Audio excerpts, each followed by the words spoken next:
Ice up, son. What's up? Ice up, son. What's up? Carolina, keep pounding. Carolina, keep pounding. The Panthers on a prowl. We'll continue driving down the field to the red zone. We just got a first down and 10. Smitty on the loose, wide open Ted again. Stack 6 more on the board, looking like a win. With the 6-game winning streak, put them out their misery. Brady wanna cry when the ref threw the penalty. Panthers got a hot team, Patriots the enemy. Draw the first blood, different team than we used to be. Cam swerving through the traffic, signaling a first down. Fans on their feet and the crowd getting really loud. Offense did a job off the field. There's a towel. Bank of America.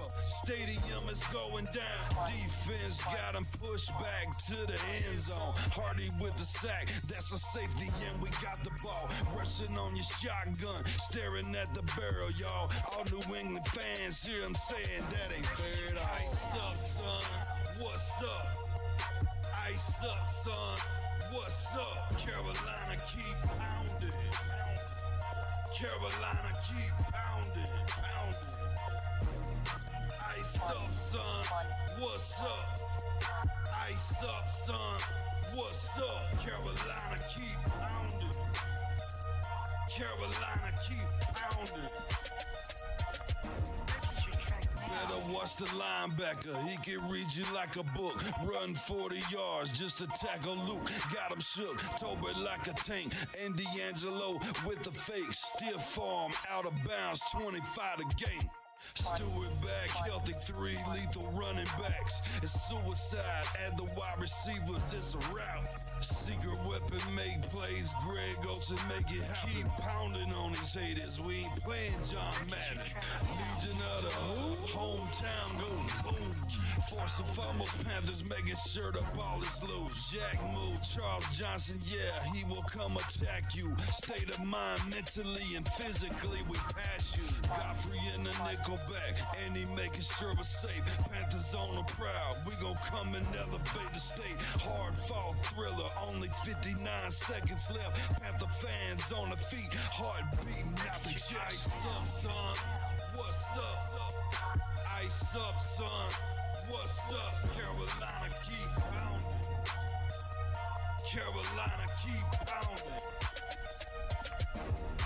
Ice up, son, what's up? Ice up, son, what's up? Carolina, keep pounding. Carolina, keep pounding.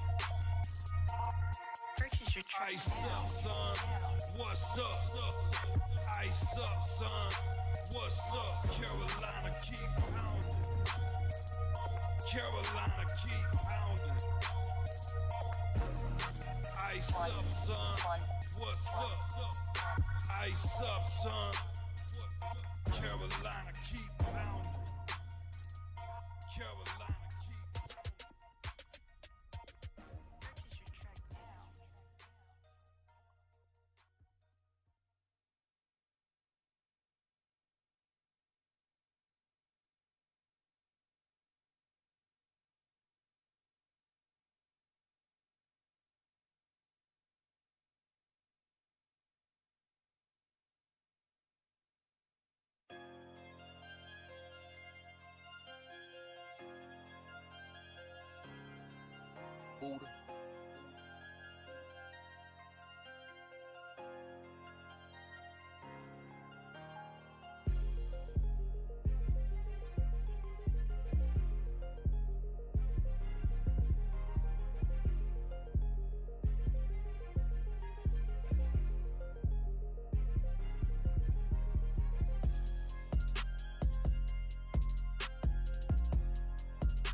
What is up? What is up? What is up? Hit that like button, hit that sub button, hit that bell, select all, leave a comment down below if you feel like doing so. And don't forget to check out the Facebook group page. Keep pounding in all caps for in-game posts, polls, opinions, and reactions to NFL news, such as scheduling for the channel and for the Yahoo Sports app, Fantasy Football League, via Yahoo Sports app. If you want to get your hands on an intro like the one you see on the screen, check out Lindara Ty on Instagram. Fair pricing, awesome to work with, and very patient. And when you search it in Instagram, it is Ty, T-A-I dot Lindara, Lindara. To find her profile, she works with content creators and she creates videos, panels, etc. You know, for your content creation. So go check her out, Lindara Ty on Instagram. All right.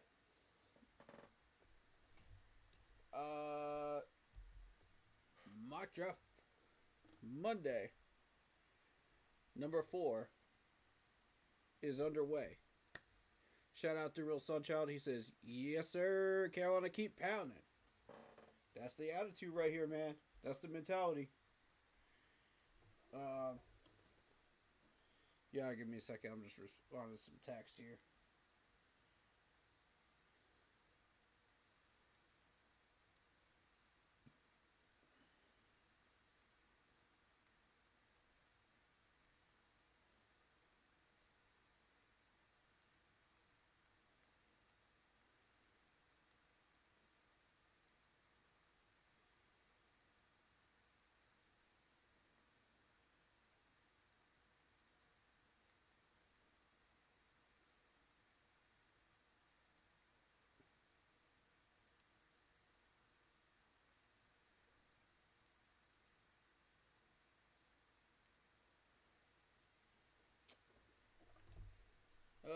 You know, family members, they text you at the wrong times. Anyway.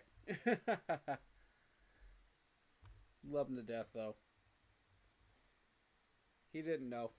He didn't know I was streaming today. Alright. Let's do some mock drafting. How we feeling? How we feeling? On this fine Monday night. I feel like we got some good energy in here today. I feel like it, man. Shout out to Ed Oliver, man. I was just in his stream just a few minutes ago. And much love to him and what his Commanders did, you know, this season. Congrats to the success of the Commanders. And hopefully next year, y'all have the same kind of success. I wish you the best. And it was a lot of fun seeing Jeremy Chin out there and Frankie Louvu doing his thing. You know, it was fun. But yeah. I don't know. I had fun, man. I had fun watching that Eagles game. I did. It was a lot of fun for everybody, even if you weren't really rooting for anybody, you know, and just enjoying the game. I was kind of rooting for the Commanders because I was tired of the Eagles getting into the Super Bowl again and again and again, you know what I mean? And, like, their fan base is not the best either. So,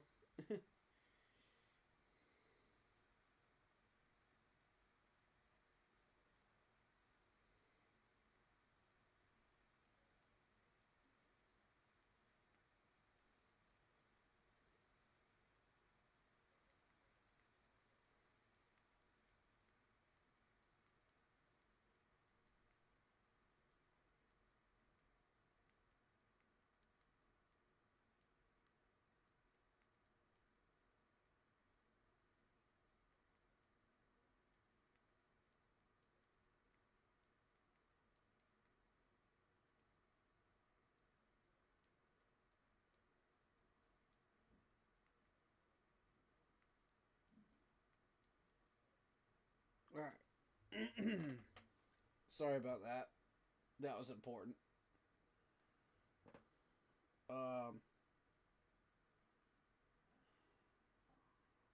you know how it is. Business is business. So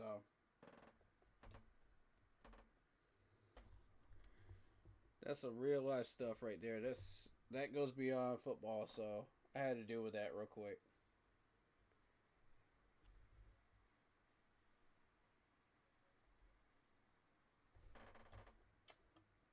Can he just not right now?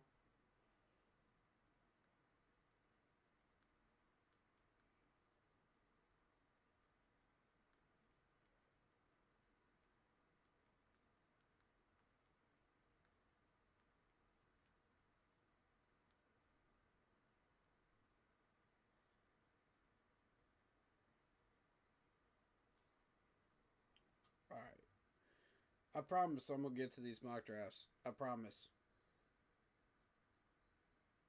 In the meantime, just chill out for a second. Enjoy yourselves. Get yourselves a drink. Get yourselves some snacks. We're gonna get into it in a sec, man. If y'all got any questions, throw them in chat. I could definitely answer some questions in chat real quick before we get started.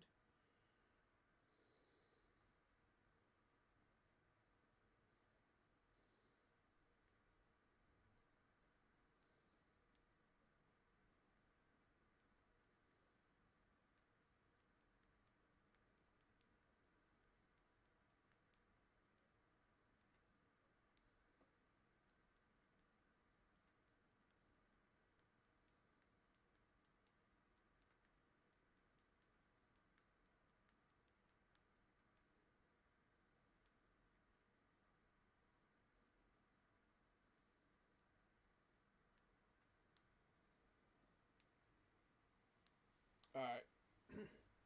That should be the end of it. All right. Unless he insists on me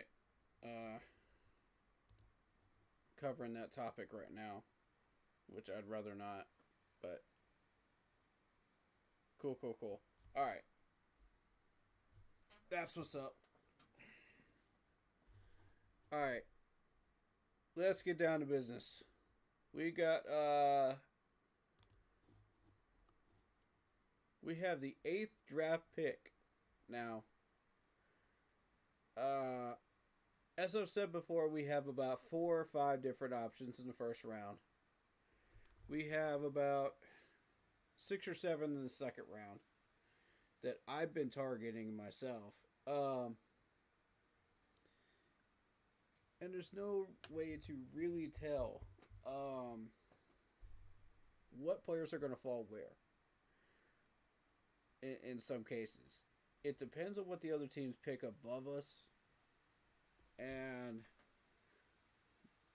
what their needs are. I've seen a lot of situations where most of these teams that are ahead of us at 8 are going to pick quarterback. They're going to pick wide receiver. They're going to pick this, that, and the third. You know, we ain't going to be dealing with defensive players. Maybe 1 or 2 teams ahead of us. I could see maybe 1 team ahead of us. As many as 2 picking a defensive player. But I don't think it's going to be... I feel like Mason Graham is still going to be there at 8. I really strongly feel that Mason Graham is still going to be there at 8. There's a 50-50 chance on Abdul Carter. And that's what I'm concerned about, because if you're looking at defensive end in the first round and you don't pick up your defensive end in free agency, you're looking at Abdul Carter and you're going, right. You know what I mean? Like, we just signed a defensive tackle. So, I mean, it's plainly obvious Abdul Carter is, like, being put on every mock out there right now at 8. Just about. Our crew is pretty much one of the few that's still putting Mason Graham up there as an option too. You know? And for a lot of people and their mock draft boards, Mason Graham would be a option B or C. So it's not like his name is being like thrown off of the radar, completely. But I have a strong suspicion that that is the pick we need to make. You know, my team feels strongly about it too. And we're not even hiding it at this point. Like first round, you don't really hide it that well. You just say, whatever. You know what I mean? People are gonna throw out rumors. They're gonna say this, that, and the third. And like it's always down to like three players in the first round every year, depending on where you're at. So, to me, you're gonna have hype around all three of them throughout the month of March and April, but everybody's sticking to their guns on what they want. You know, I'm in the Mason Graham camp. A couple of people on my team are as well. We believe that Mason Graham is the best choice. We're not even hiding that from the NFL scouts, okay? We're not. They're gonna take a look around the league and say, well, these podcasts say Will Carter, these podcasts say Mason Graham, these podcasts say Terry McMillan, these podcasters say blah blah blah blah blah, and they're gonna say like, oh well, we're all over the place. You know what I mean? And we're not on the same page as a fan base, which is not unusual. This is not the first rodeo where this has happened. But the fact that I'm that confident that I'm gonna go ahead and go out on a limb and say that right now.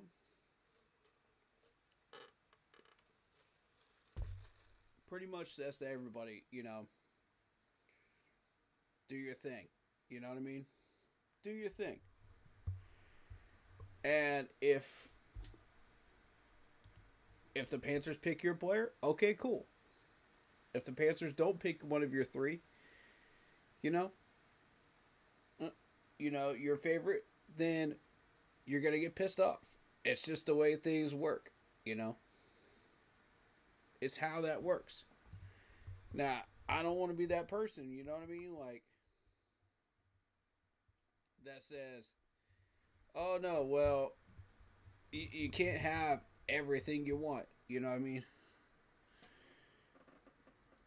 And I'm going to complain and whine about it until the Panthers didn't pick this player, until Kingdom Come, I'm not going to do that. When we didn't get the players that I wanted, did you see me complaining after the draft about it? No.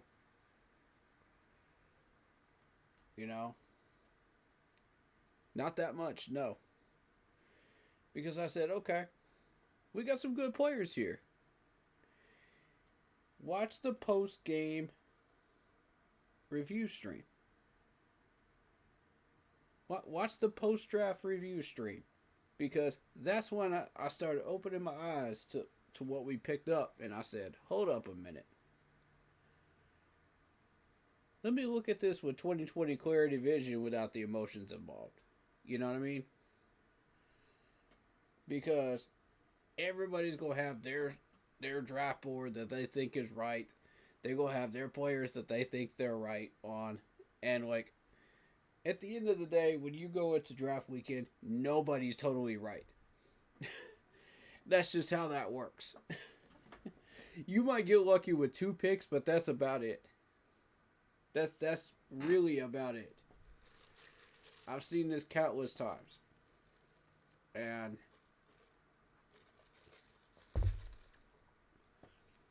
I don't think it's ever followed one person's total draft board, like 5 picks out of 7.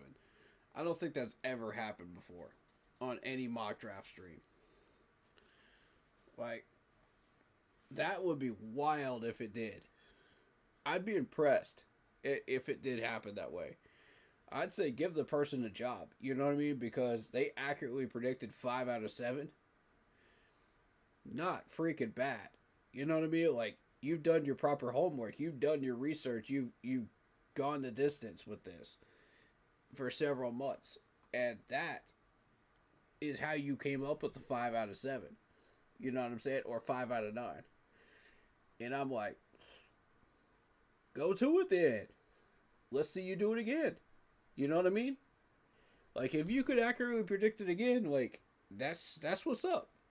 The problem is the NFL scouts are going to be eyeballing your stream and going, hold up now.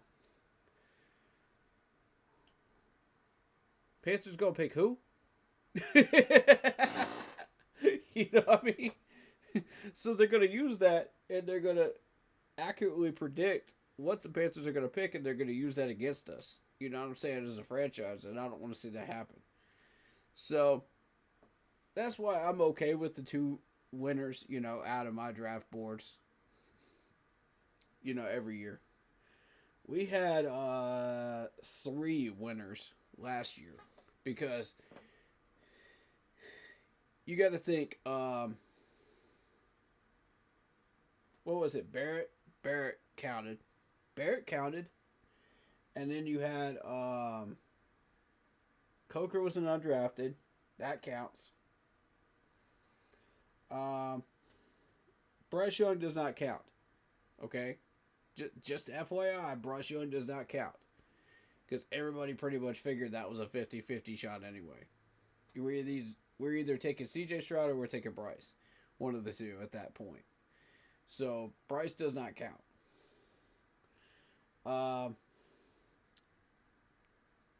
So then it goes to the rest of those picks, and there's no way you can predict those. You know, so technically that's 2 out of the picks again, you know? So, and the year before we correctly predicted Brady Christensen and Cade Mays, which I'm very, very pleased about, because if you're able to correctly predict which offensive lineman you pick up in a draft, you're doing something right. You're definitely doing something right. So, you know, kudos to my team, you know, for working with me on that, on the research end of that, and us getting those 2 picks correct. That have been absolutely critical pieces on our offensive line.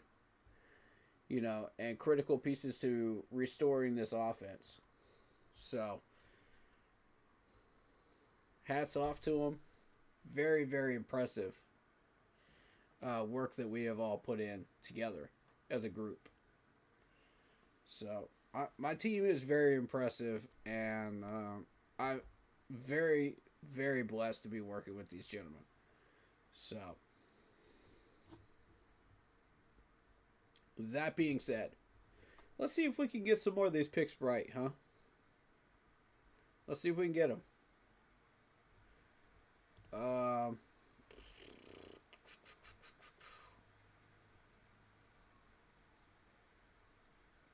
Let me clean up some stuff on here, man.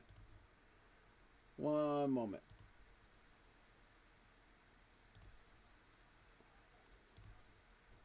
Get rid of the screen captures. There we go. That's the one I want.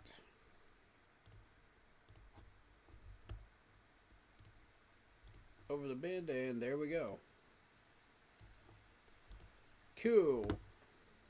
Let's get this rolling. Now, as always, if you're in chat and you would like to run one of these mock drafts yourselves, we can schedule you for one of these per stream, per individual. So you only get one. You better make it count. One per stream. Now, if you come in the next day, the next time we do a mock draft stream, and you say, "Oh, I want to run one," you only get one again. It's one per stream. That's how we're rolling with this. You get full control of the board. You get full control of the picks. You tell me what you want me to draft. That's how that works. Now, I will only do mock drafts up until a certain point, and then I'm doing my own. Once I've opened that up to chat. You know what I'm saying?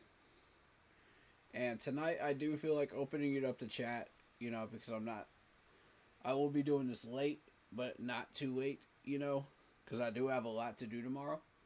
But, as long as I get the proper sleep, I'm good. So, you know, if you guys want to jump in and do one, lock it in, let me know.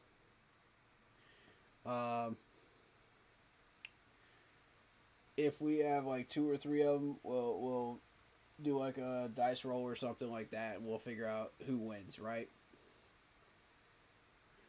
We'll figure it out. But if anyone from my team decides they want to do a mock draft, they get first dibs. And typically I schedule that with them ahead of time before the streams start. That way, like, we don't have to do the whole back and forth of, well, he said this, he said that, you know, like, trying to schedule it and try to fit it in, you know, so, you know, there's no place for that nonsense. We get that stuff scheduled beforehand, so it wastes time if you do all that nonsense, you know, and I don't have time for that. I got other stuff to do outside of the YouTube, you know what I mean? What's up, Marcos Cash? How you doing, man? We're going to do a mock draft, man. So if anybody wants to lock in and do one tonight, let me know. You know, you'll get total control of the board. You get one mock draft per night. One. Make it count. I'm trying to tell y'all. If we have a small chat, then no, we just started. If we have a slow chat, then I may allow somebody to do 2 of them. I may. But you got to convince me. Alright? You got to make me want to do it, man. Because most of these mock draft nights will be dependent on, like, how long I want to do this for. And, like, because mine take a while. You know? I'm very thorough. So when I do mine, if you're not happy with the amount of time that I'm taking on my picks, that's too bad. Because I'm trying to figure out, like, info on players, you know, trying to figure out what's the right moves, you know. Are we, you know, there's a certain method I do, man. You know, so y'all got to be patient with me. Because that's how I roll. So, but yeah, if y'all want in on a mock draft, let me know. We can get one started here. Alright, let's get this started. Now, one thing to note, we are doing this on NFLMockDraftDatabase.com. This is not the one that we were doing on what was it? NFL Draft Buzz. We're not doing that on there anymore. There's too many ads on there.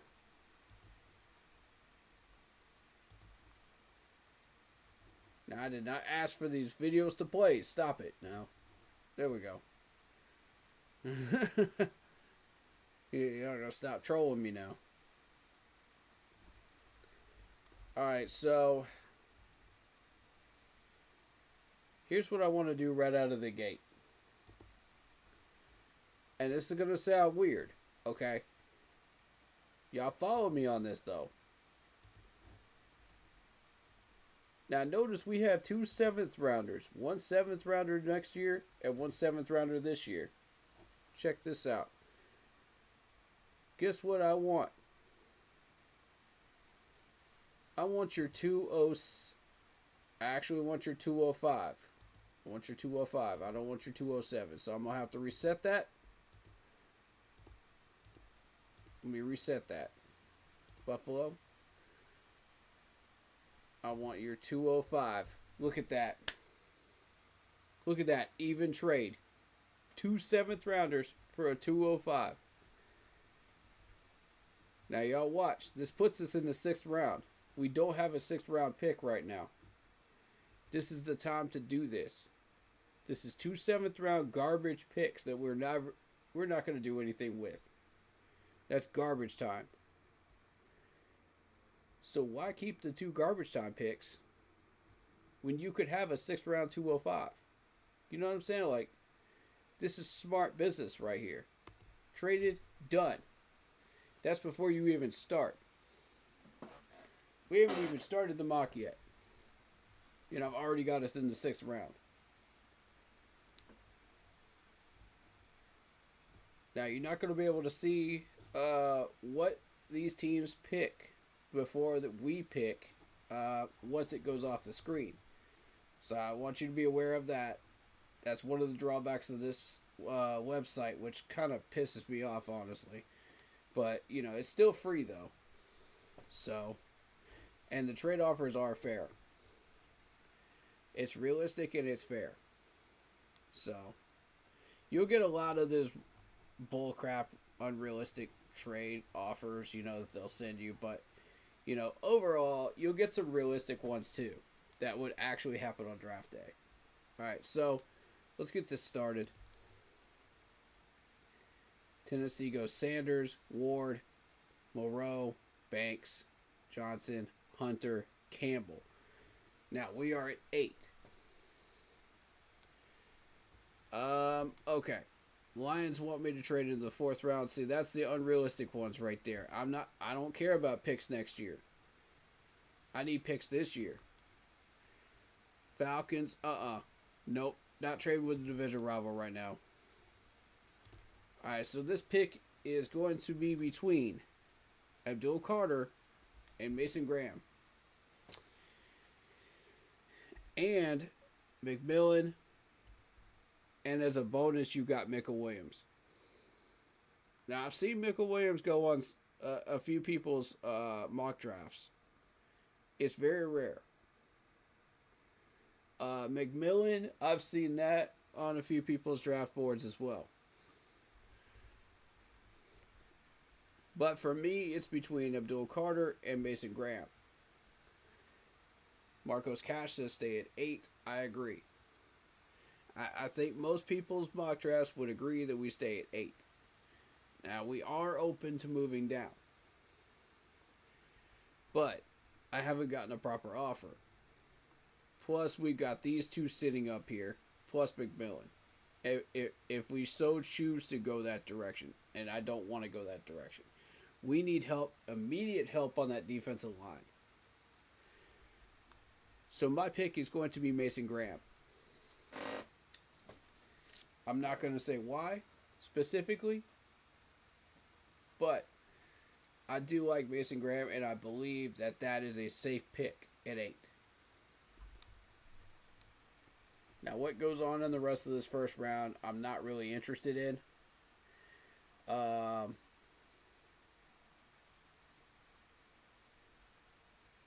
Jared Walker from Georgia at linebacker, or Carter or Graham are not there at 8. Yeah, exactly. And honestly, I know something that everybody else doesn't at this point. And I'm not going to share with the class at the moment because we got NFL scouts roaming around. So that's why I'm kind of keeping the info on the down low on that. But there's a reason I'm picking Mason Carter, though.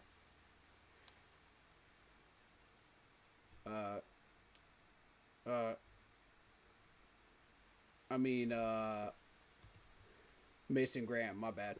Mason Graham. Let me see what these offers are. Alright, Dolphins want me 4th round. Nope. Jets, 4th round. Nope. Jags, 3rd round. I do like the idea of the 5th and 6th. But I'm not moving into the 3rd, no.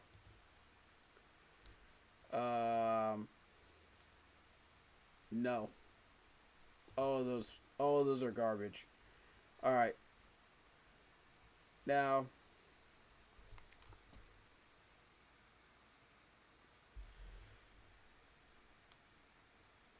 I'm going to check around because I want to see something.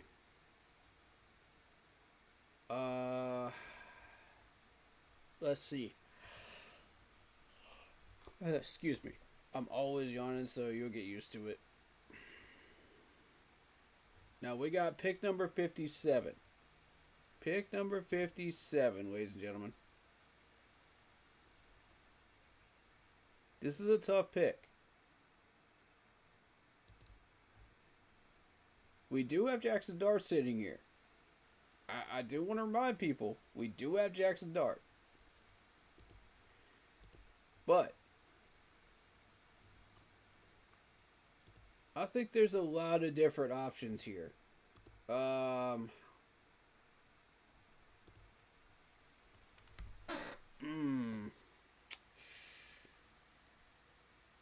This is a tough call for me. Because they took Kyle Kennard off the board. That's true. We do have Trey Amos. That is true.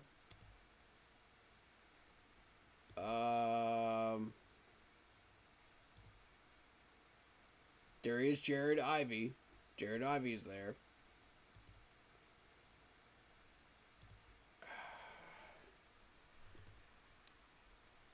I know who I would normally pick, but I'm not gonna say who it is in this situation. And that person is there.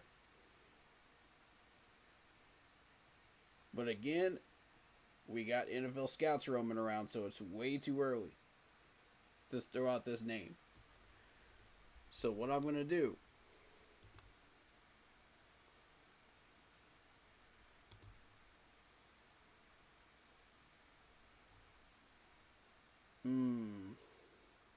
you know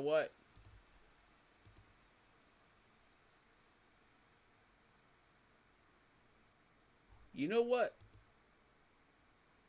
This might be one of those that I'm going to make an exception on. This might be one of the ones. Because I'm seeing some weird stuff here, man. Corner. Alright, so Marcos Cash thinks Trey Amos. Is everybody in chat in agreement on that? What y'all think? Amos or Edge? This is a big pick right here at 57. Because it's going to depend on what's there. On the actual draft day. I don't know what's actually going to be there.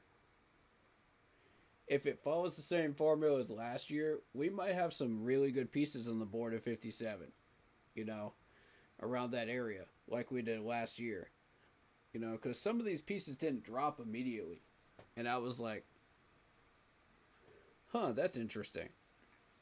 You know, the pieces I expected to drop didn't drop. So, I mean, it's one of those weird situations. What we're looking for is a nickel corner to help out Chau Smith-Wade. That's what I want at corner. I'm not looking for like a second string corner or somebody that can start right away. I want somebody that can back up Chau Smith-Wade if I'm looking at corner. So, honestly, we're good at starter corner right now. Yes, J.C. Horn has been hurt. I do realize this. We did get a winner in Mike Jackson. We're going to re-sign Mike Jack. We're going to option J.C. Horn in free agency. So, the biggest thing at that point is, okay, who's going to be your number 3? You got Chau Smith-Wade sitting there at nickel corner that you can call on. Stephon Gilmore just hit the free agent market again. So, I mean, there's options, guys. There are options. You don't immediately have to go Trey Amos here, you know, if you've covered your bases in free agency. So, because of the fact that chat is heavily going Trey Amos, I'm going to go ahead and pick him here. And normally I wouldn't do this, but it's due to the fact that we got people in here that really, really want Trey Amos. So I'm okay with that.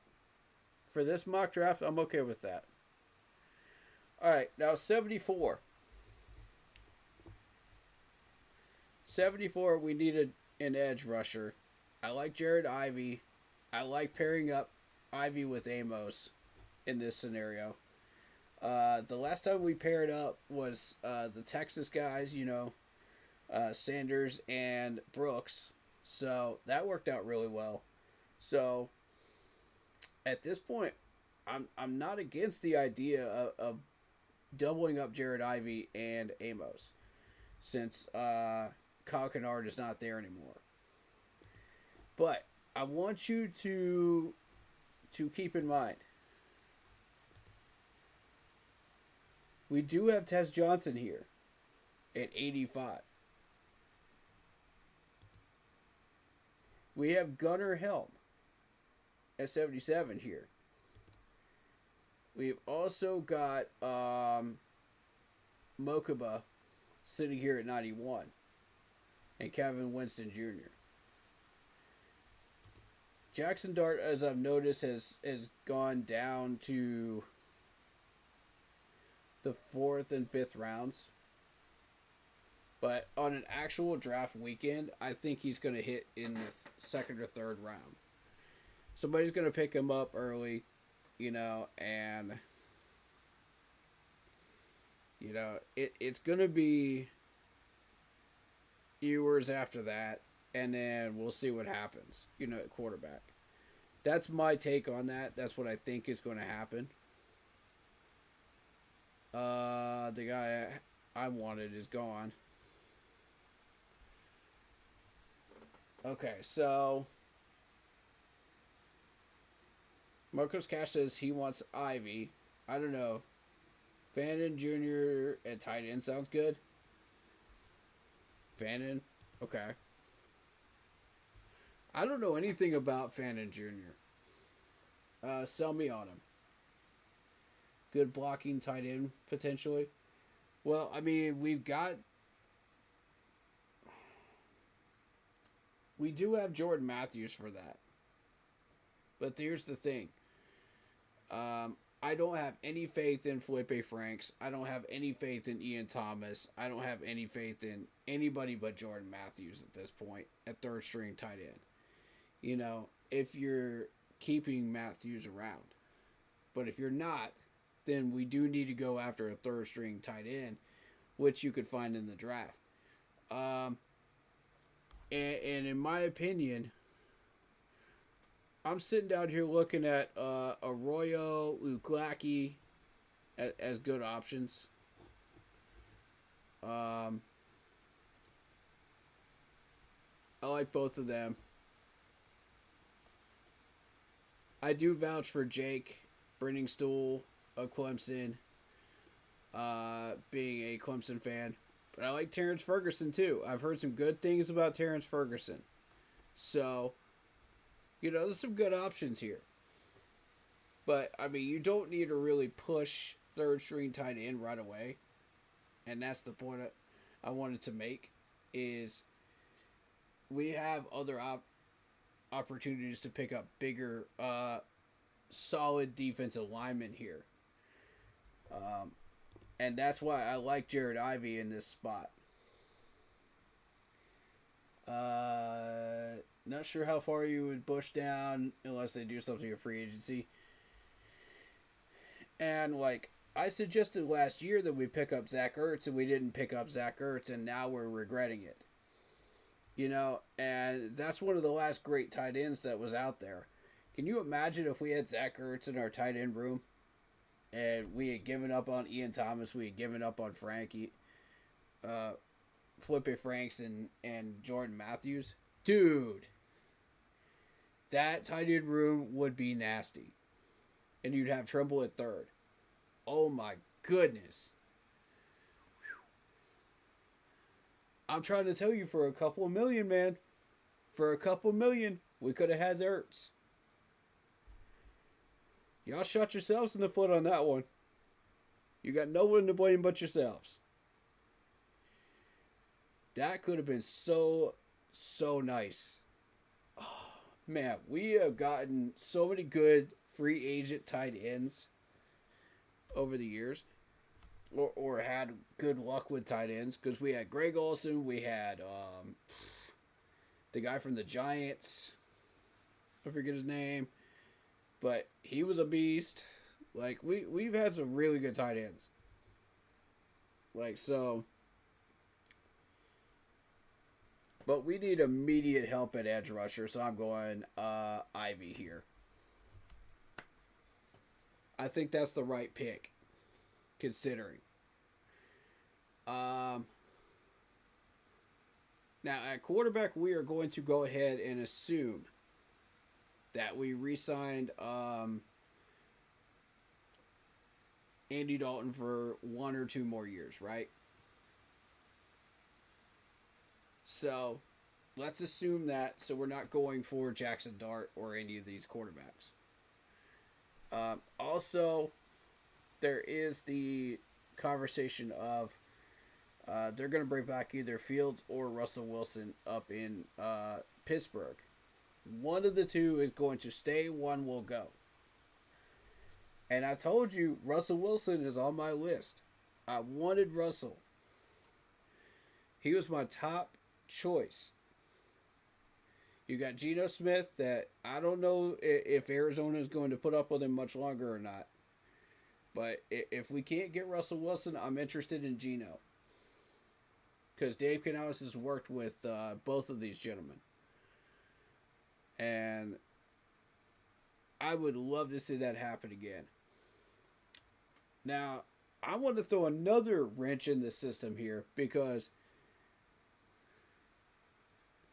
the Bills' offensive coordinator could be still 1 year out from ending his contract. He was our former quarterback coach for Cam Newton. Y'all know who I'm talking about, man. That's a big name. And if that drops into the coaching carousel, man, I'm telling you, y'all better scoop him up. Because that man can run West Coast, he can run RPO. He has proven he has the stuff, man. And if Buffalo is stupid enough to let him go, which I don't see McDermott doing that. I don't see it. But if it does happen, Ken Dorsey better become a Panthers management offensive coordinator real quick. That better happen real quick. Because if you don't do it, somebody else will. I'm trying to tell you, somebody else will. Very, very quickly. The Bills have had a lot of success with him so far. He has proven that this is not a fluke. He has the ability to call some amazing plays. I'm not moving into the 6th round. Bump that. I don't want picks next year. Right now, no. Pick 109. Here we go. Now,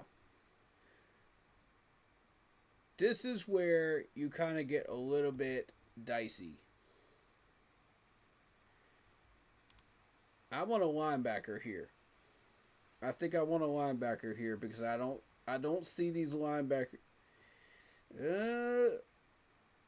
I like Danny here. I like Dunny Stutzman from Oklahoma. But my question is, will he drop to 112? Will he drop to 112? This is a big gamble because if you're gambling on Stutzman here, you're going to lose Carson, you're going to lose Lander. And the amount of time that it takes us to get to 112. I can almost guarantee that because there's going to be a run on linebackers right around this area. I do like Chris Paul. I like Bossa if you miss on him. I also like Jack Kisser. Or Jack Kaiser. I'm not sure exactly how you say his last name. I probably mispronounced it, but I like Jack.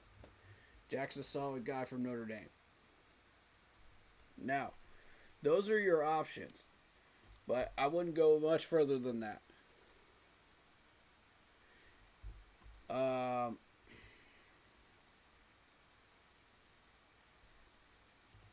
Now I'm going to check at guard. I'm keeping an eye on guard here because I'm looking for a certain player.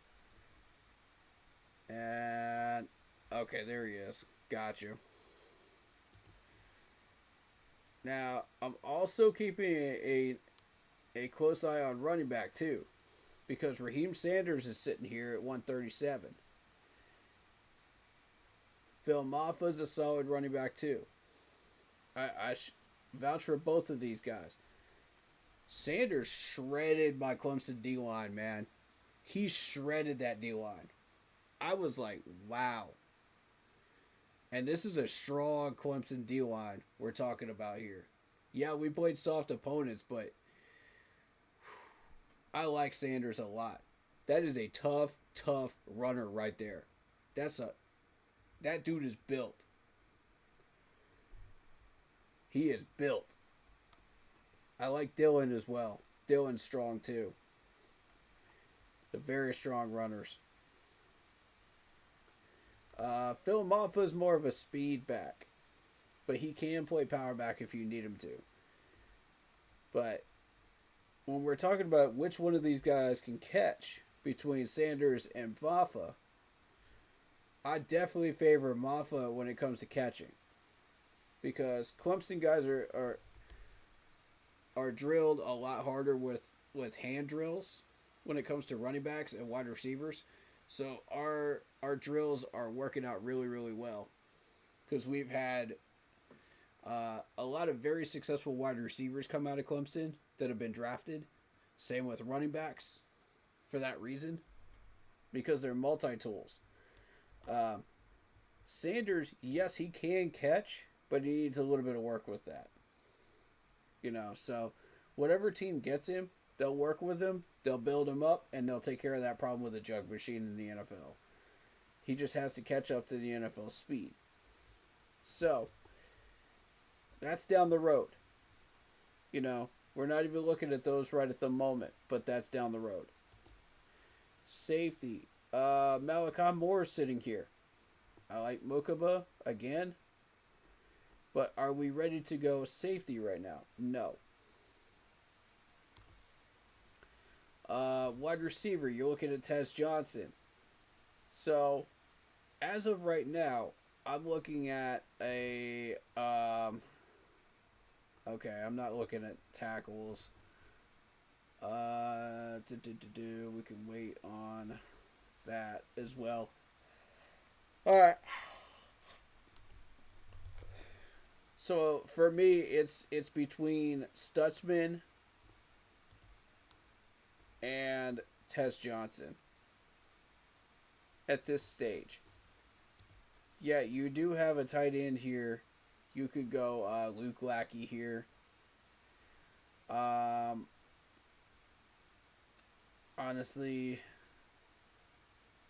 how much further down do I want to go with this? Okay, yeah, Luke Lackey now enters into this conversation too. So, Marcos, you say Tez. I'm leaning more towards Stutzman, to be honest, because we need a coverage linebacker.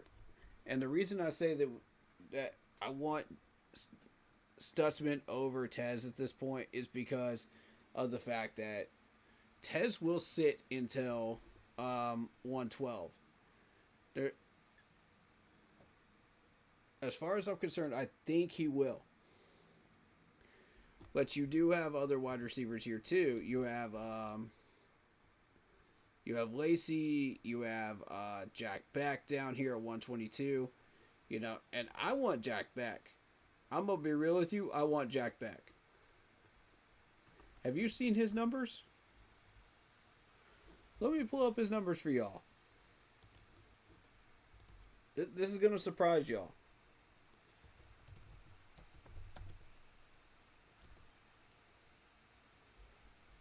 This is going to surprise some people. I don't think they're looking for this. And this is the stuff I'm able to spot. Okay? I'm not even looking for it half the time, and I spot it. Look at the receiving yards in his senior year in 2024. 1,034. 9 touchdowns. You know, and he got 1,041 of those from scrimmage. Off of 62 catches. This dude is consistent. When he's on the field, he's consistent. So, he's a transfer from LSU. And this is the type of numbers you expect to see when he's playing a full season. When it was with LSU in 2021 and 22, you're looking at 489 yards in the first year, 3 touchdowns. Yeah, whoop-de-doo, right? But 2024 is what put this man on the map. Once TCU figured out what to do with this dude, he exploded onto the stat sheet. And that's what got my attention right out of the gate. I was like, huh. You know, so for me, I'm going to sit on this. I want Jack back. Because that right there shows me he's got hands, he's got speed, he's got the ability to make yardage, yak yardage for you. And remember the last time we went for a wide receiver like that, Coker, right? I had him going 6th or 7th round. This proves you don't have to go automatically for a guy like Tez Johnson in order to get that type of production. So, I honestly like Stutzman here. I'm afraid that he may not get to 112. That's what I'm worried about. Because you got the Saints and San Francisco here. And we can safely pick Luke Lackey after that, I think. But our next pick is 140. Our next pick is 140. So, I've seen in a couple of these mocks where Jack Beck will sit there for a bit. Why, I don't know. But he does. 112 is going to be another decision because we're going to be deciding about 4 or 5 players here. So we're trying to make kind of our next moves here based off of that. Of who is going to sit there and who is not. So you see kind of the logic here. Plus I've got another player in the game here that I'm looking at down the road too at 146. So I'm not going to say who it is, but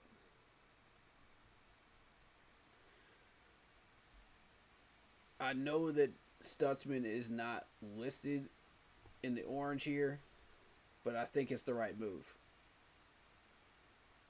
Because if we don't make this move now, we may not get another shot. You see what I mean? I have been known to pick Tez here, and it has screwed me. So, I'm wondering if Tez might be a trap at 109. I'm wondering that very, very heavily. I'm gonna go Stutzman here. That seems like the right move. Yeah, Tez is still there. Okay, so that tells me now we got our linebacker, we got our coverage guy. Now we got a big choice to make here. At 112, should we try for Sanders? Should we gamble here and get Sanders? We would be giving up Luke Lackey. We would be giving up Tez in order to do this. This is a big gamble right here. And an offensive lineman that I've got an eye on. Nah, he'll still be there. He'll still be there. So this is a big gamble right here. You're losing out on a wide receiver and a tight end if you go Sanders. So I wonder if Sanders might be the trap here. You know what I'm saying? I don't know. I don't know. That's a lot of picks in between 112 and 140 here. And if we don't get this right, this could cost us a position of need. So we need to get this right. Yeah, they're not going for offensive lineman yet. Good. That's what I wanted to know.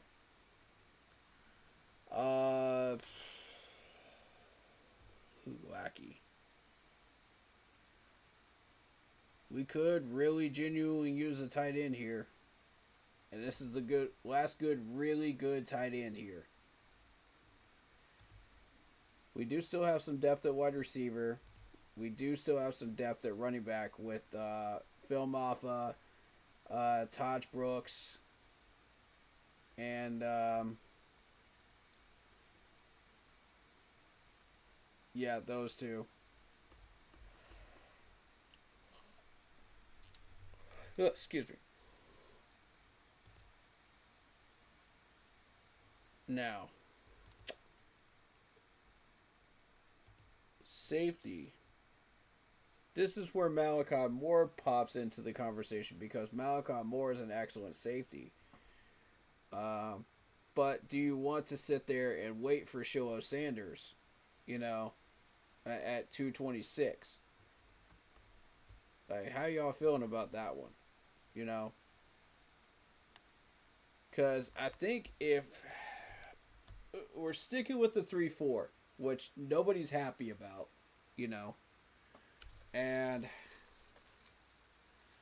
everyone doesn't seem to know what he's doing with these guys, as far as putting them in the right position.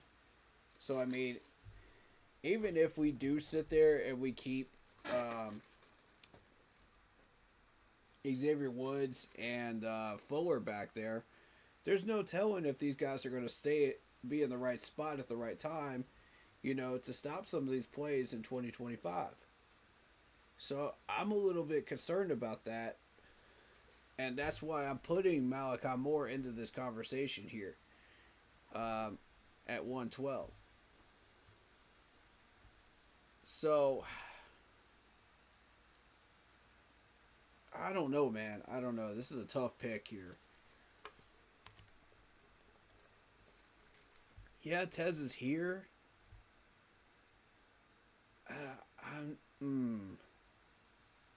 I know we need a number one wide receiver.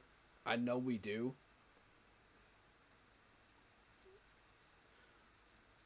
But we're about to lose Miles Sanders to free agency. We got to have a replacement. And I'm telling you, Raheem Sanders is that answer. I'm telling you it is. I can feel it, y'all. We've had a lot of success with Sacramento Gamecocks players so far. And I don't see any reason not to keep drawing from the well. If it's going to continue to work, we got Clowney, we got Horn, we've got a few other guys such as XL, why not keep drawing from the well? So my whole thing is, will Sanders still be there at 140? You're taking a gamble. You are taking a gamble here. I like the gamble. I think the choice is down to Tez and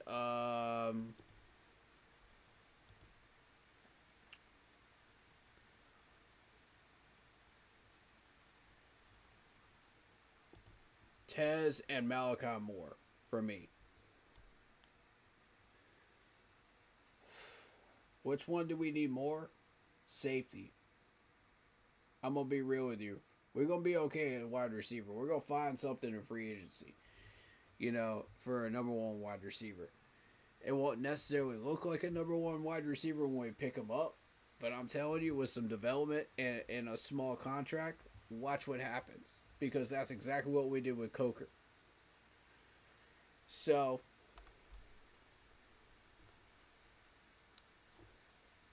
and to be honest with you, I had Coker in the 6th and 7th round last year. I didn't even have him drafted at all.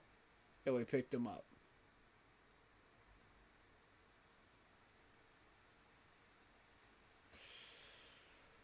Ugh, we really need some safety help.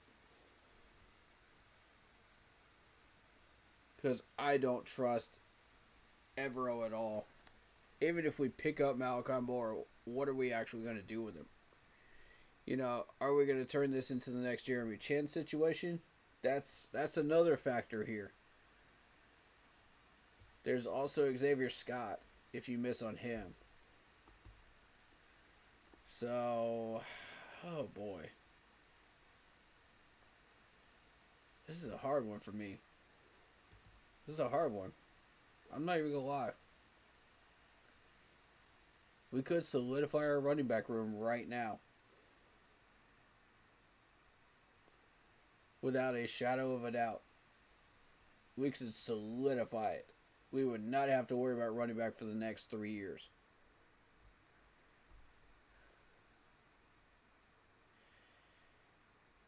Oh, boy.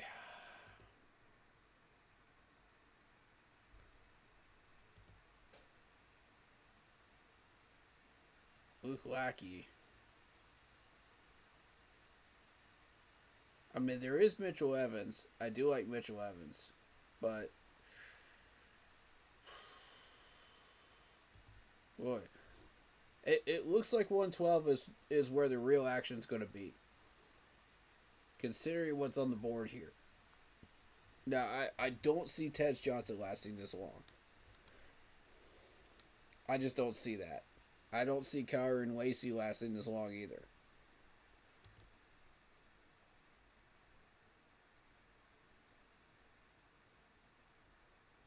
But because this is a mock, you never know.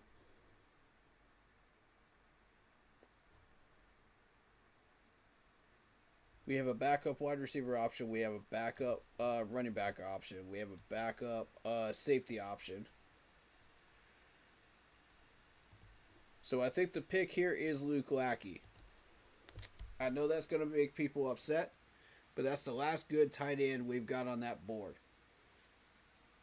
And if we lose that, we lose our shot at having a solidified third string tight end. And we've got to have that. Like, I'm tired of messing around with these clowns that we've got, you know, on our roster right now. And, well, the clowns show at third string, you know what I mean? It's a rotating carousel at third string. And that's got to stop. I did not want Felipe Franks on the 53-man roster to begin with.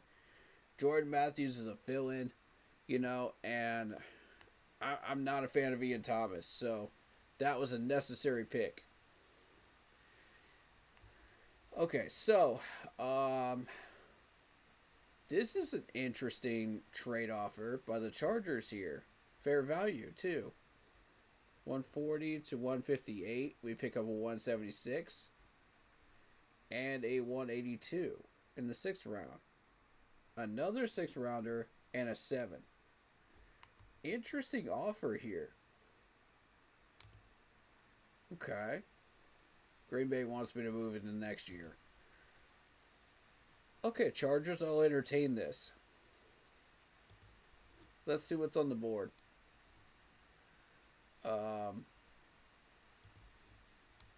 Okay, Sanders is still there. Jack Beck is here.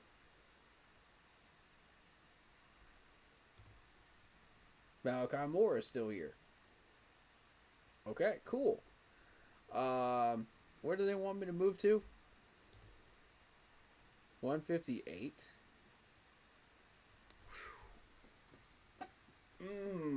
That's a whole 18 spots down.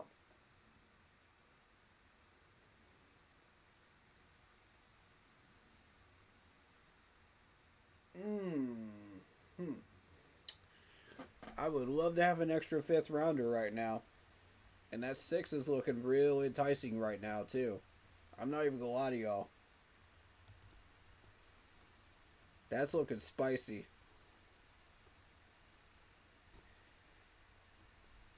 Because, I mean... But all the action's right here, though. At 140 and 146. That's the problem. You know? We got so many players up here in this area. It's ridiculous. So I don't know that moving out of this spot is a smart idea at this given time. We can take 2 of these guys, but I can't guarantee what's going to be there at 163. So we got Jack Beck. We've got Sanders. We've got Malachi Moore. That's 3 choices here that are really solid choices. Now,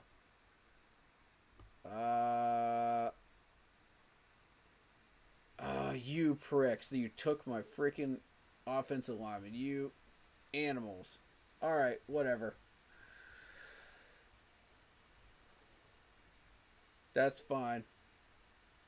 I have somebody else I can grab. That's fine. Is he still there?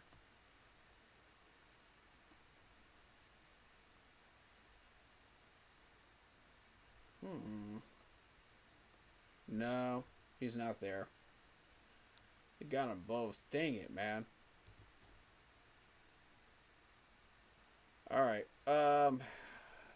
Well, I do have one option back there, but it's not going to be a fun one.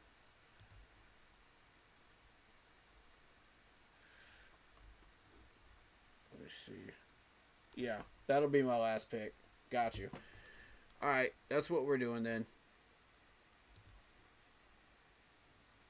Alright, so these 2 picks are between 3 different players. Jack Beck, Sanders, and Malachi Moore. Now, because we don't have much of a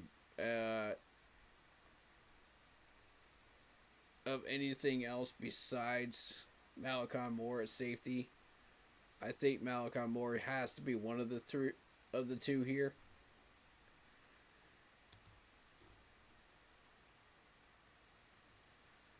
Maybe.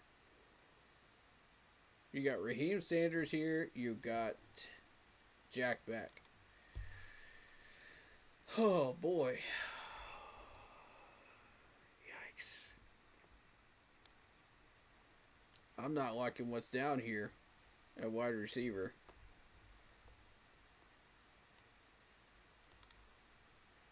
I think maybe Jack Beck might be one of these 2 here.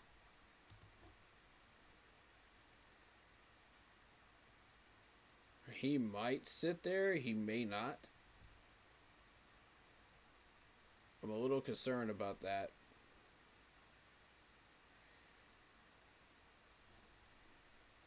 But you still got Phil Maffa down here. Phil Maffa's solid. But I know that we're not going to pick up a Clemson player. I know how our management works. So, you know, he won't even be on the radar.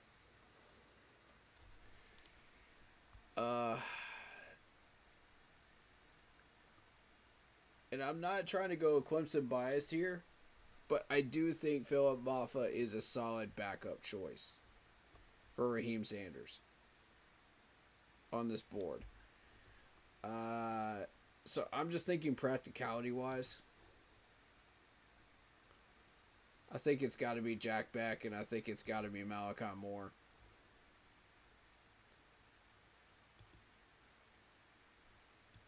Because otherwise you're shooting yourself in the foot. It's just a smart move to make here.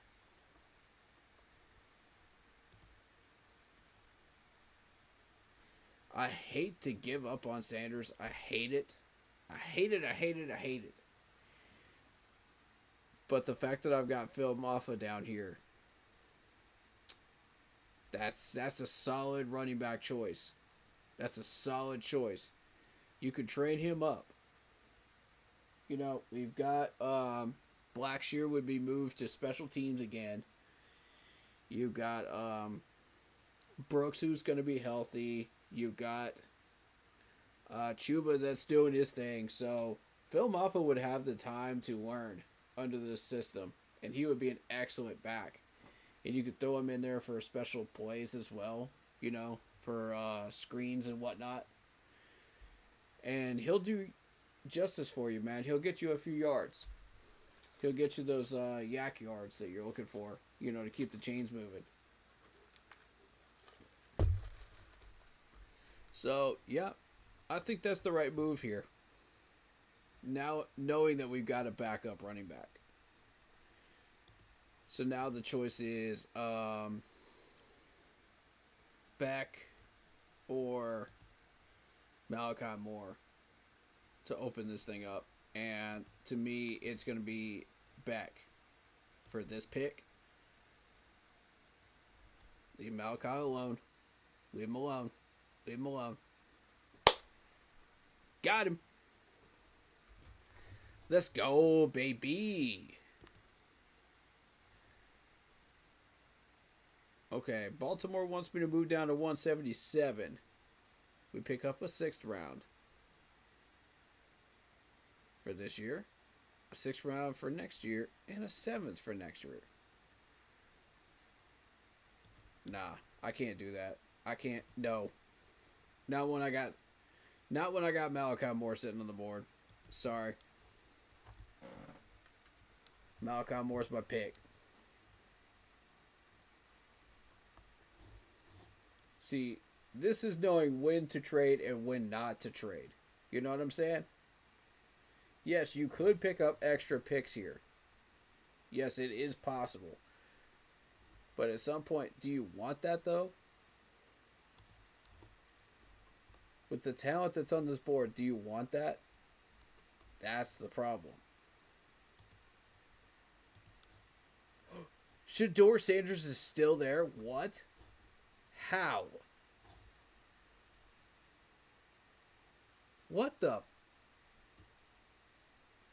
There's no way. Okay, well, this is just too good to ignore.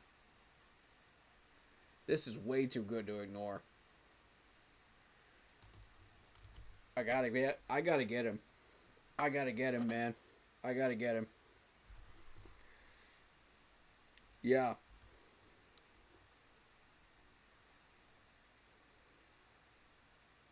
We gotta get him.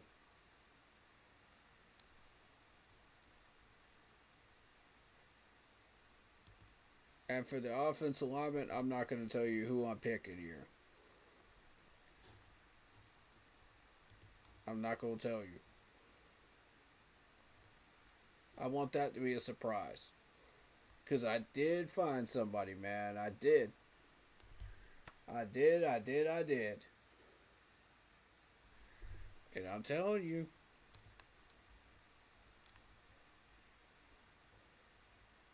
I want this to become as a complete surprise. I know who y'all wanted. Man. But this is my mock draft. Y'all want to come up in here and do a mock draft? Put your bid in. You get one mock draft per person. Per stream. Let me know who wants in. Who wants it? I'm going to hide the screen as far as the offensive lineman that I'm going to pick. And that's going to be it for this mock. But I want y'all to take a good look at the picks that we got. Take a good look at them. Hold up. Mason Graham, defensive tackle. Corner, Trey Amos. Edge, Jared Ivey. Linebacker, Stutzman. Tight end, Luke Lackey. Wide receiver, Jack Beck. Safety, Malachi Moore. Running back, Raheem Sanders. And the last pick is going to be an offensive lineman. That's a winning draft right there. That's a winning draft. I don't even know how Sanders dropped this far down to 163, but I will take it. God, I will take it. Yes. That was a gold mine pick right there. I had no idea he would be there. I was taking a real risk, man. Because I was fixing to go for Phil Maffa if he wasn't there. Or Taj Brooks. It would be between these two. So. Because I don't trust anybody else on this board. Under them, to be honest. Because otherwise we're just going to have to come back next year and do this again, running back. And we don't want to have to do that. Alright, hiding the screen for the offensive line pick. Because we don't want the scouts seeing this. So. And I know he's there. Yes, sir. Got him. Got my guy. That is straight A's and B's, ladies and gentlemen. Straight A's and B's on the board for this mock. Y'all helped out a little bit with this one. Shout out to you in chat. Mr. Marcos Cash. I'm happy with it. And sometimes, like I said, it's about knowing when to trade and when not to trade sometimes. And in this mock draft, you didn't want to trade. Because the talent was there. The talent was all there. At 140 and 146. That's exactly when you don't want to trade. You don't want to take any offers. And that's exactly when that phone's going to ring. Because somebody's going to come after a player up there. And they're going to say, you know what? I want this player. Let me make a move for this. And they'll give you some ridiculous offer. Like moving down 18 spots or something like that. No. If you're targeting a certain player, man, don't do that. Don't do that. It's not worth it. I'm trying to tell y'all, it's not worth it. And Tez was a trap. That's exactly what I thought he was. He's a trap. Because guess what? We got ourselves Jack Beck. And I'm very, very pleased with Jack Beck as that pick. Very pleased. Because when you see that yardage for a TCU wide receiver, that pops out to you. Look at this right here. This is the number I want people to pay attention to. He's almost got 2,000 yards for 4 years between LSU and TCU. Almost 2,000 yards and 13 touchdowns. Look at that receiving yards average. That's not a fluke, ladies and gentlemen. That's real. This man is battle tested in the SEC and in TCU. That's not a fluke. That's real. And see, that's how you can tell. When you go digging through these guys' numbers and you see stuff like that, That's how you do your proper research. You notice stuff like that. You just say, hold up. This is consistent throughout this entire column. Look at this. Consistent. Double-digit average. This man got 9 touchdowns with TCU. 9. Just this year. Y'all think that's a fluke? I don't. I don't at all. He put up 3 in LSU. And that was just with 43 receptions. If they were to let that man cook, he would have got 800 yards easily in LSU. 700 to 800 yards easily. That man was cooking in LSU in that first year. They were warming him up, man. Because once he hit TCU, he found his stride. And he did not look back. TCU knew how to use him. And I feel like it's one of those transfer portal things, you know. But these were bowl stats. 3 of these 4 years were bowl games. Which is crazy to me.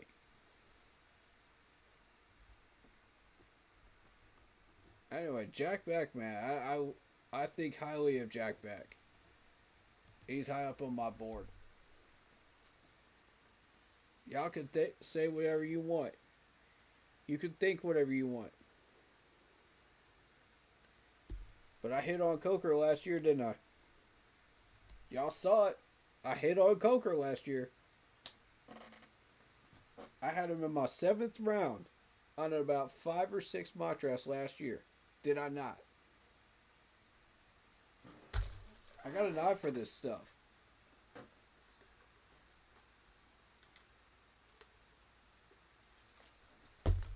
That's a hidden gem right there.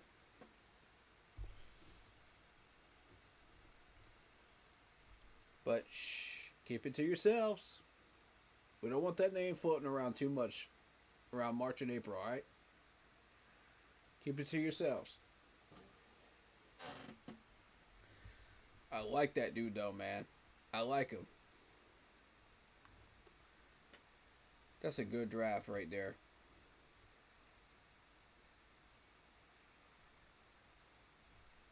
That's a good one. We only had to move the 2 7s to get the 6. That was the only trade I made. And that was typically that's a bonus trade, you know, for a GM. Like, they won't typically do that. And, like, I'm aggressive enough to make that move because I want that 6th round pick, man. I had my eyes on 205 for a while now. I have had my eyes on 205. Specifically for the offensive lineman I was going for. I was targeting him heavily. So, like I said, this is it's a good draft, man. Good mock draft. But yeah, we got A's and B's for this one, man. A's and B's. In case you wanted to know the top 10 order, it was Sanders, Ward, Jalen Monroe, Kevin Banks, Will Johnson, Travis Hunter to the Raiders, Will Campbell to the Jets, and we picked up Mason Graham. Abdul Carter goes to the Saints. James Pierce Jr. goes to the Bears. Josh Simmons goes to the Niners. McHale Williams goes to the Cowboys. McMillan goes to the Dolphins in this one. So, I mean, it stands to reason that whichever guy we don't pick up out of these two choices is going to go to the Saints. That I don't like. I warned you. Keep the Saints away from us on this draft order. I warned y'all. I also warned you, keep the Jaguars away from us on this draft order. And look what we did. They went after a corner. But if they were sitting at 7, I guarantee you they go defensive end and they steal one from us. Or a defensive tackle. Or whatever we have on our board, they will go after it. Guarantee it. Yeah, they picked up a corner here, but who's to say that they would not have gone defensive end or defensive tackle up there at 5? That's what I was worried about.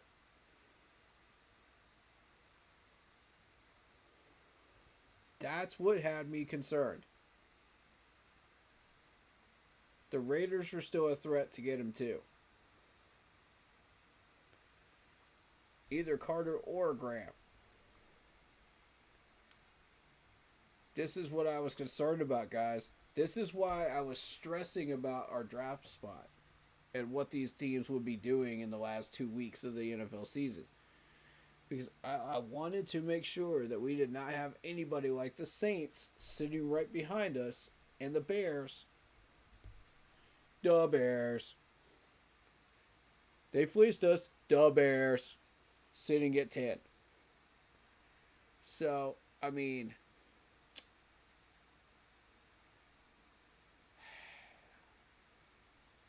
that's what I'm concerned about, man. Like, I don't want these franchises taking our players, man.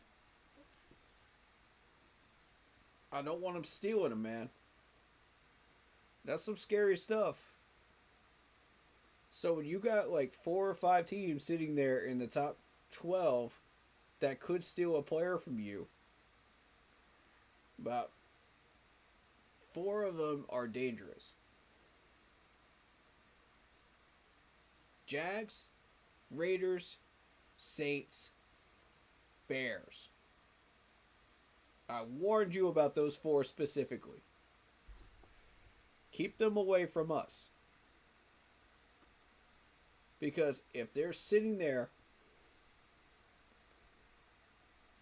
Saints are going to pick up whatever we don't get. Point blank, they're going to get. Thankfully, we get first pick. Thankfully, it's not flip-flopped.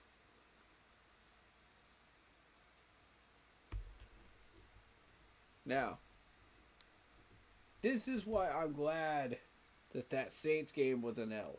Because if it wasn't, we would be sitting at 9. Saints would be picking up Abdul Carter or Mason Graham and have first shot at him. At 8. Do you see why the seeding is important here now? Do you understand now? This is what I've been trying to teach everybody. Some of these people are hard-headed. They don't want to listen. They're like, oh yeah, we want a free win. We want a win that doesn't matter. Listen, man. Listen and pay attention. Because this is where it matters. If you put yourself in a compromising position in this draft order, there's no going back. Once you're locked into that draft spot, you're locked into it. And that means any one of these players could be stolen from you at any given time if you've got dangerous teams ahead of you. This is why I wanted a 4th spot. This is exactly why. Because then you don't need to deal with Jacksonville. You don't need to deal with the Raiders. You don't need to question what the Saints are doing or the Bears down here. You ain't even worried about them. All you're worried about is what's going on right here at 4. You know what I'm saying? This is why I didn't want the Titans sitting up there at number 1, because they're going to screw around. They're going to get a quarterback. That's going to screw up the Browns here at number 2. As a result, the Giants are not going to be going Daniel Jones anymore, so they're going quarterback, so that's going to screw them up too. They're going to be going for their second choice. Now the Patriots could be going wide receiver here. There's a strong chance of that. I don't see Kevin Banks going here at 4. I see that as more so a Jaguars pick at 5. If you're the Jaguars and you're sitting in the top 5, an offensive tackle makes sense here. Because you had Trevor Lawrence sitting on the IR all year long. So you're going to want to protect your quarterback, man. And the only smart way to protect your quarterback is to go with Kevin Banks. You know? So the fact that the Patriots have stolen Kevin Banks from the Jaguars forced the Jags to go corner here. Or defensive end or defensive tackle. Do you see where the problem is here? This is a trickle-down effect. This is why you want as many of these teams below you on this draft order as you could possibly get. So that you are not screwed by the pecking order here. And the domino effect. This is exactly what I was afraid was going to happen, man. Look at this mock. And as I've said before, Mason Graham is your safe pick at 8. He will still be there. Abdul Carter, there's no guarantee. That's a 50-50. James Pierce Jr. probably is going to be there. I'd bet on it. So if you miss on Abdul Carter, if you're looking straight defensive end for the first round, and you can't get Abdul Carter, you refuse to go after Graham, okay, James Pierce Jr. is your guy. Or Mikael Williams. Throw the wrench in the system, Mikael Williams from Georgia. Now, I've seen some random people go after McMillan. And I don't know why.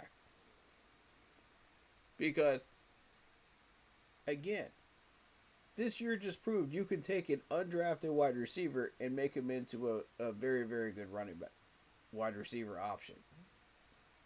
He may not be a number 1. But I'll tell you this. Think back to 2015. Did we have a number 1 wide receiver in 2015? Think back to that wide receiver core and tell me, did we have a number 1 wide receiver before that year started? On paper. The answer is no. You had some second stringers, you had some third stringers, and a couple of fourth stringers. Okay, whoop-de-doo. You're thinking, okay, this wide receiver is not as core isn't as strong as you know, fill in the blank team. You know, it's a top 10 team, but we do have a lot of talent everywhere else, so we should be fine. You know, turns out we had 2 number 1 wide receivers in that core. Do not underestimate the ability of training these wide receivers. I'm telling you, do not underestimate it. If you have a good wide receiver coach, if you know what your system is, and you're confident in your system, your playbook, and what you're doing in the execution of your playbook, and these wide receivers train well enough and prepare well enough for these games, you don't always have to get a McMillan in the first round. You don't have to go for the McMillan. the McChicken meal here in the first round, man. You know what I'm saying? I know it looks good. I know it looks tasty. But it ain't good for you. It ain't good for you, man. I'm trying to tell you. You go up for the McDollar menu when you go for McMillan. That ain't it.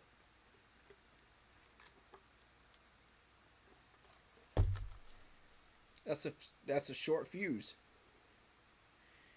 Yeah, you fill up on that early, but what else are you missing out on? That's the problem. You're missing out on the nutrients, right? That's what I'm trying to tell you. People don't pay attention to this stuff, man. I know what I'm looking for in these draft orders.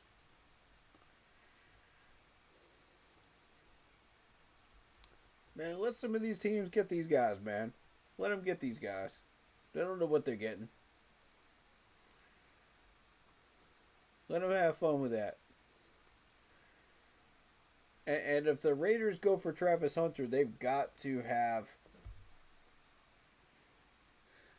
a GM that says, I want Travis Hunter to play wide receiver and corner. But you want him to play corner predominantly, right?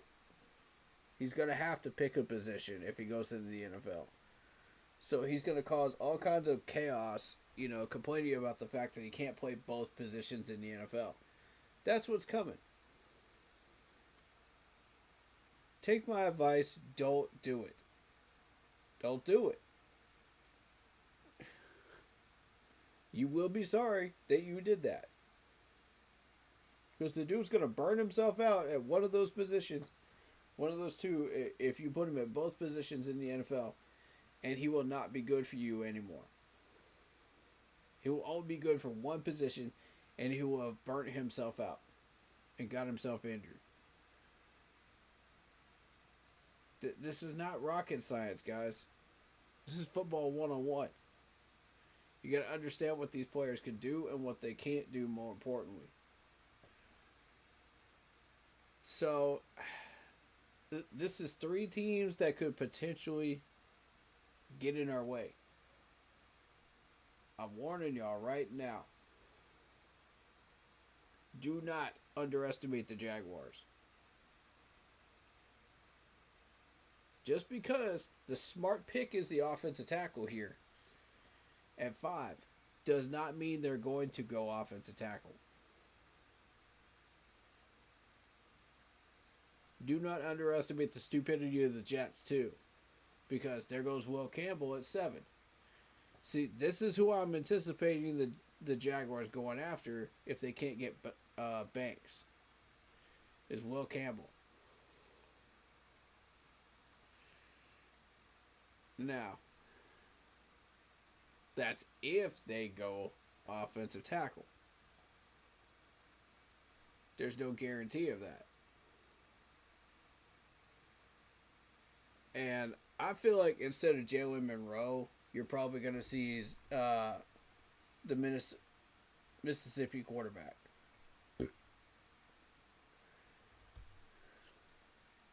Why do I say that? Go look up his numbers. Y'all go look up his numbers, you tell me why I'm saying that. Battle tested, right? Yeah, you got a Alabama quarterback. This is yet another Alabama quarterback. Whoop-de-doo. What have the last 2 done in the NFL? Remind me again? And that's exactly why I'm going to go for Dart if I'm the Giants. You need a solid quarterback that needs to establish himself, establish a playbook, establish a system. Jackson Dart can bring that to you if you're smart enough to go for him.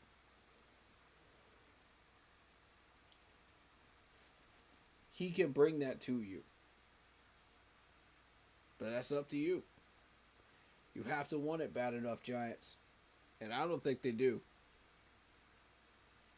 I'm going to be honest to God, truthful with you. I don't think they do. I've watched the Giants for long enough. These guys do not make the smartest decisions at all.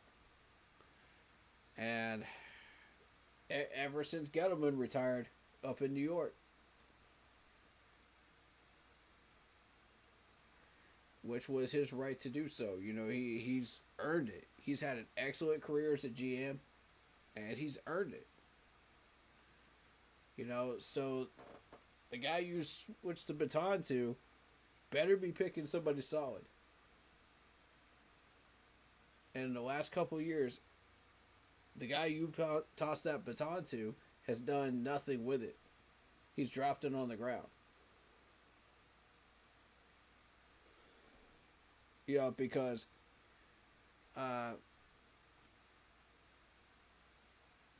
Daniel Jones was a Gettleman pick. Let's be real here. He was a Gettleman pick. And he panned out. And then he flamed out. Just like all the rest of them. He's sitting on the couch watching. Just like the rest of us. You know. To see who's going to win the Super Bowl.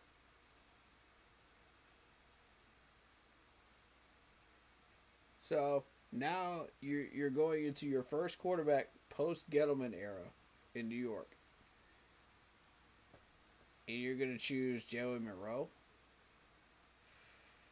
I don't know about that one. I don't know about that one, Giants. I don't know about that one. But the Jets are always guaranteed to make a stupid pick, so they don't know what they're doing. That's just how that works, though.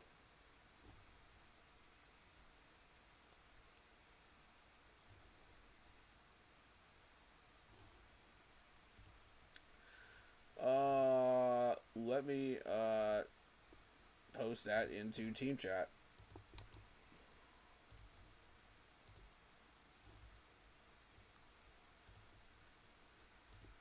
My goodness, that was ridiculous.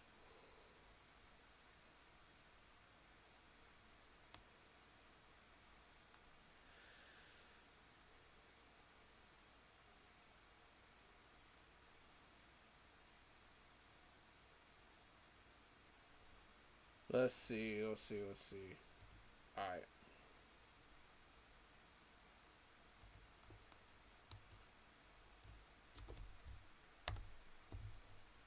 There's mock draft Monday, done.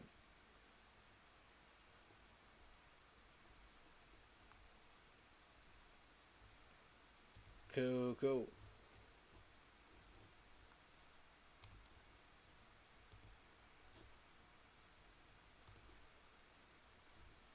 Y'all ready to run it back? Let's do it.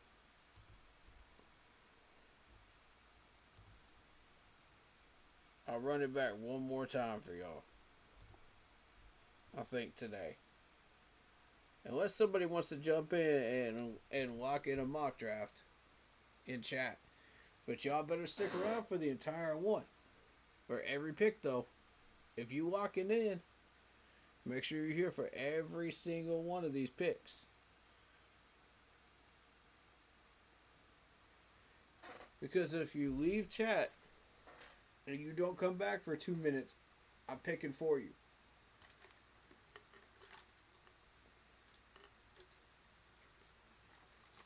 That's just how that's going to roll.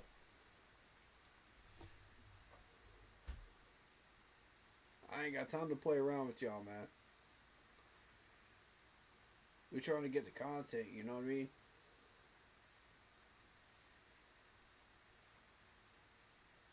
Alright, let's go.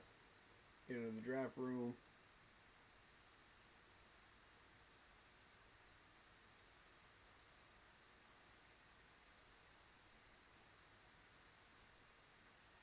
I want that 207. Nah. I want that 205. Boy, I want that 205. Boy.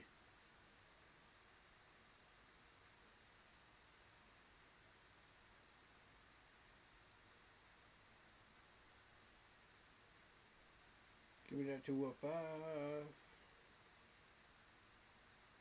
Give me the 7. Give me the 7.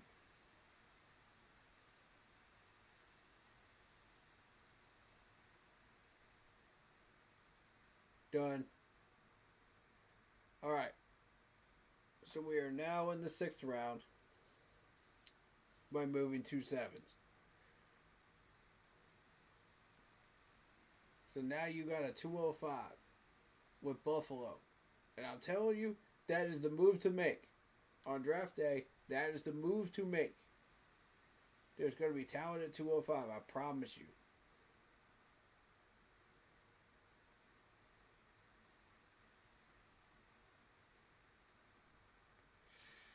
So, let's begin this mock. Who wants in? Who wants to lock in with this mock?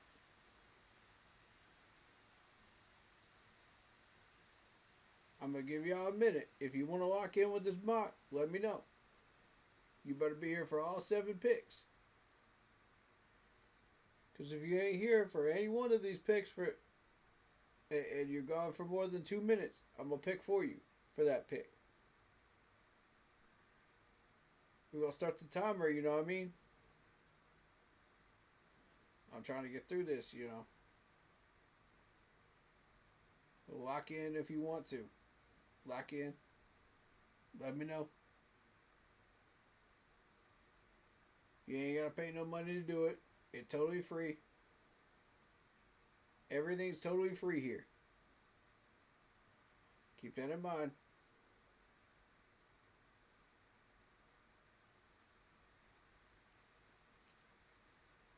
All right. Let's get it started. Let's get it popping. Tennessee goes Ward, Sanders, Dart, Campbell, Will Johnson, Burton, Banks. This is exactly the order I thought it was going to go in, too.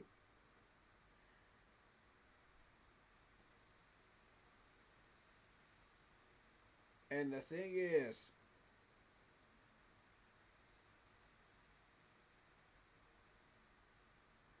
you are now sitting here with a lot of options here. You've got Travis Hunter, you've got Abdul Carter, you've got Mason Graham, you've got McMillan, you've got Michael Williams.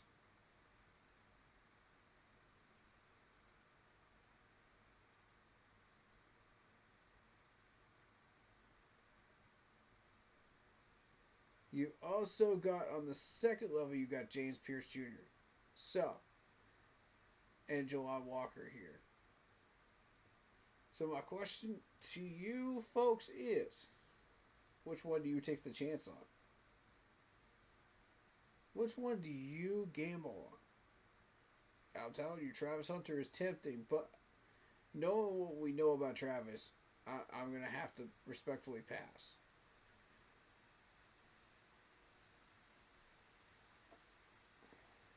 So,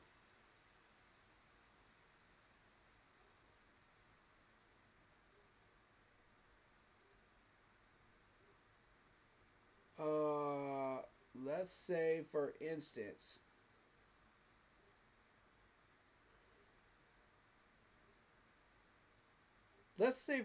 Travis Hunter and Abdul Carter are gone.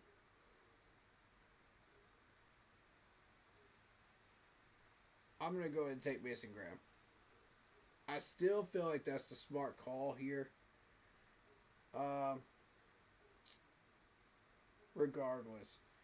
It's just become a safety blanket, basically.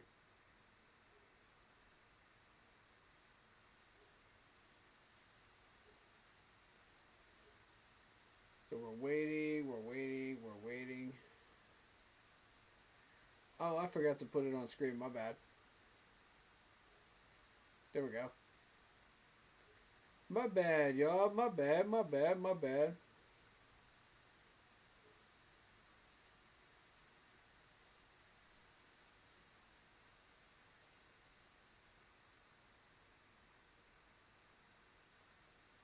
Okay. And we are at 57. What are we picking here?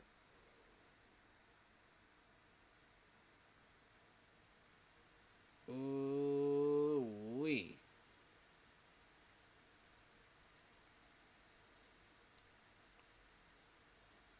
There's Respiro.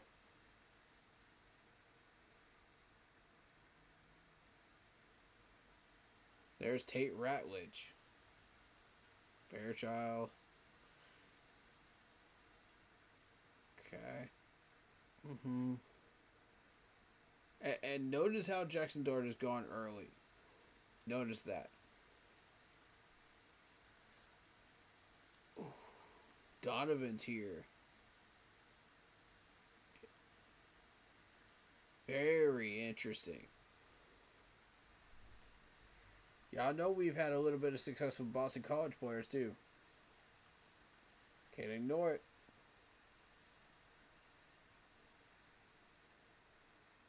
Maxwell Harrison.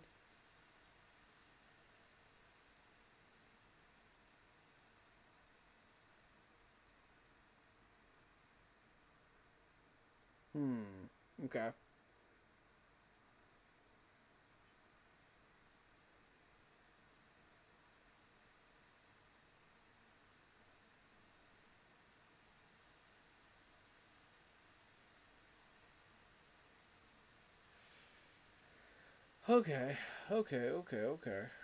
I see. I see an option at 112. I see an option.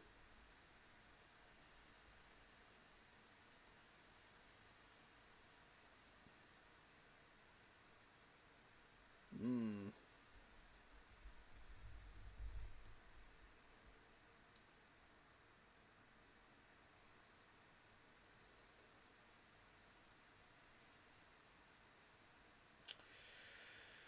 Ooh.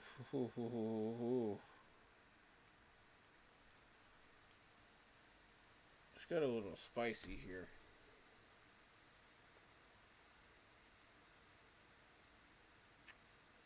I ain't even gonna lie to you.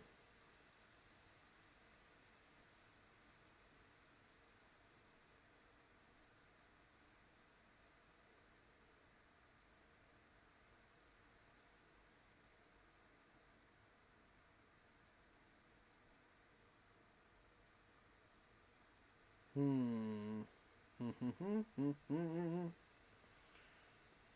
I'm still committed to my man from TCU, so I ain't gonna worry about that right now.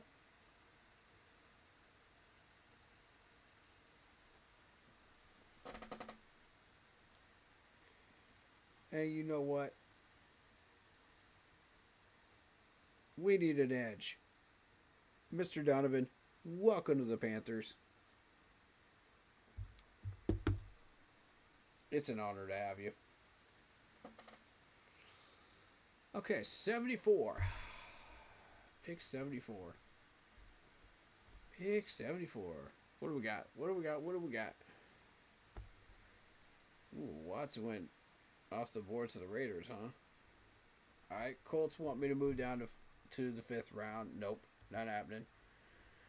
Niners are prepared to offer me a 7th round pick this year, a 4th, and a 7th next year. For one pick.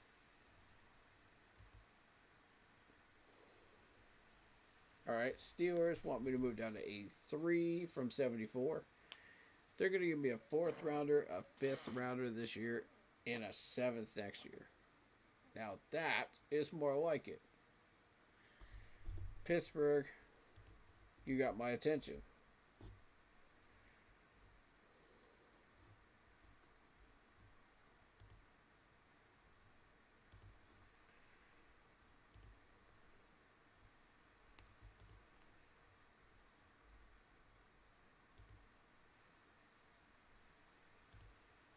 Hmm.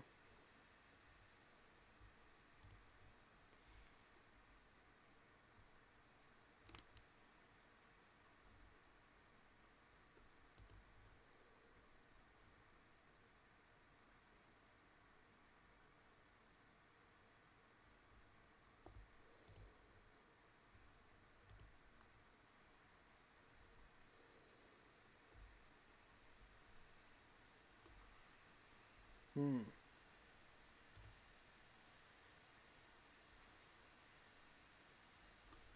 Okay. Just got a good idea of what we're dealing with here. Okay, so now, more specifically, a player that cannot wait is going to go right here.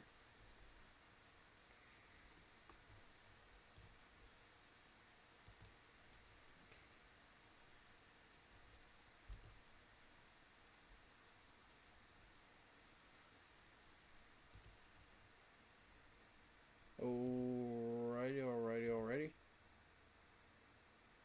74. I like Barrett Carter here. Barrett Carter's still on the board.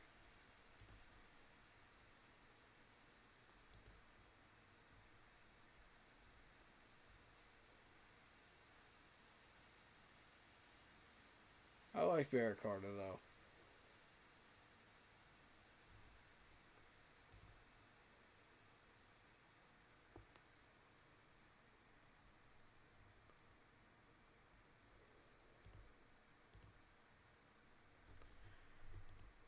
I'm interested in entertaining maybe a trade down.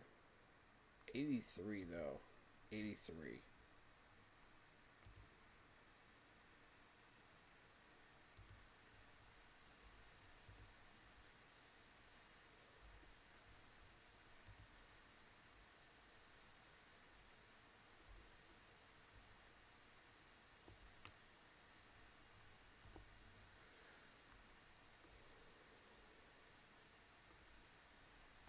Let's see.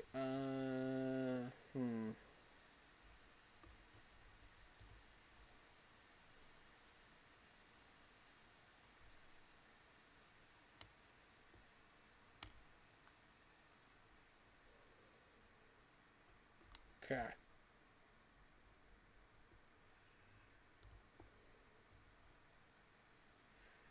I think pick here is probably going to be Barrett Carter.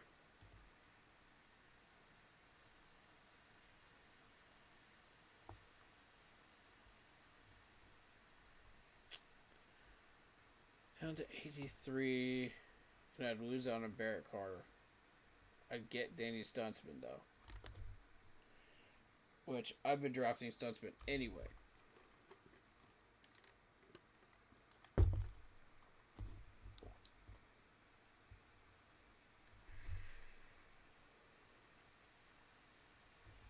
It guarantees I get Stutzman.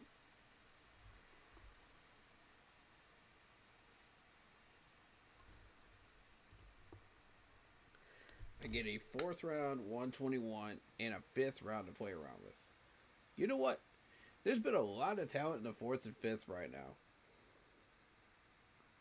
Particularly in those areas.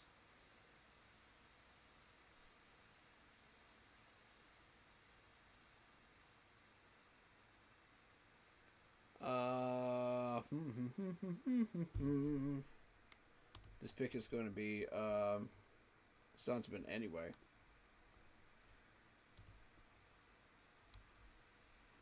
Tez Johnson sitting there at 85. Devin Neal at 111.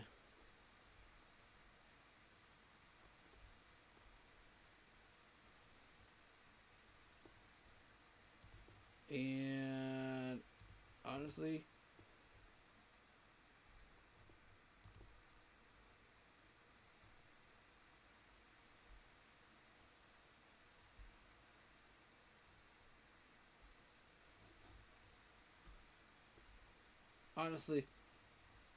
it would be a choice between Tez Johnson and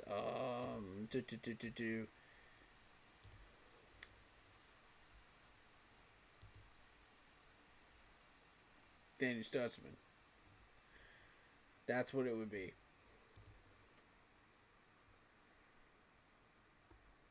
With Arroyo getting involved with it.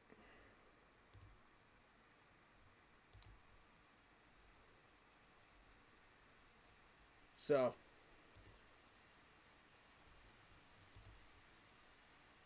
They wanted to give me a fourth and a fifth. You know what? Get rid of the seventh. I just might take that. I just might take that.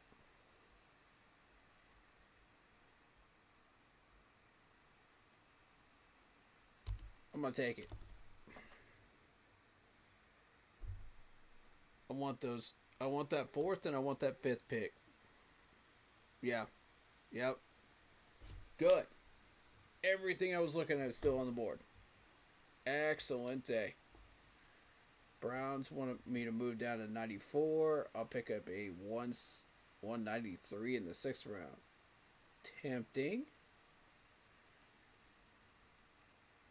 Somewhat tempting, to be honest. Saints want me to move down. They'll give me a 5th next year. Nope. Niners want me to move down to 99. They'll give me a 4th round, 137, and a 4th rounder. Now that is how you do business right there. Thank you, San Fran. That's what I'm looking for. Rams move down to 90. Pick up a 5th, 6th, and 7th next year. Browns, nice, but not quite.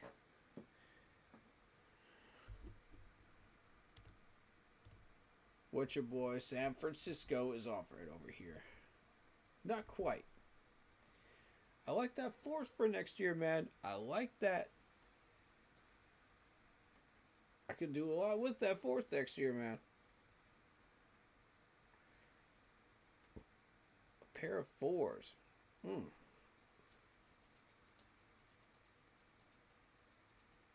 Well, they are desperate.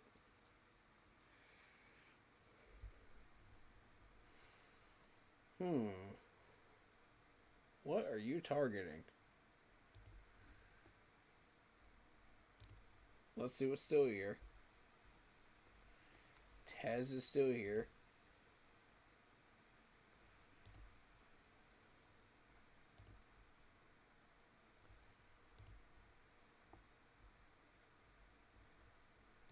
Nothing going on there.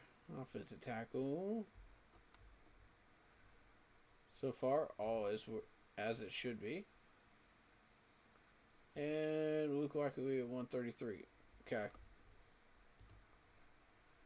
Barrett Carter still here? Bro, for what reason? Oh, I definitely like Barrett Carter here. I like Stuntsman, don't get me wrong. I like Carson. Barrett Carter's got both the abilities that I'm looking for. Coverage and run stopping ability. I mean, at this point, and excellent tackling and technique. Yeah. The pick here is Barrett Carter. Without question. You're not going to get another shot at this dude. I'm not seeing anything else that I really want to.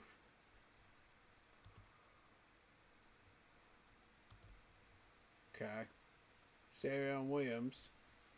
Tez Johnson. But I mean, these guys will still be here. They're still going to cook. So you know what? Barrett Carter it is. And I'm very, very happy about that pick right there. Because there's no need to move here.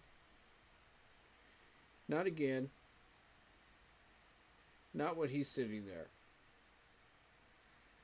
And I mean, that's just a smart move here. Stay where you're at. Sometimes it's smarter just to stay where you're at. Jets want me to move down to 156. They'll give me a 4th and a 6th next year. Nope. Texans want me to move down to 126. They'll give me a 5th. Nope. Now, a lot of talent here.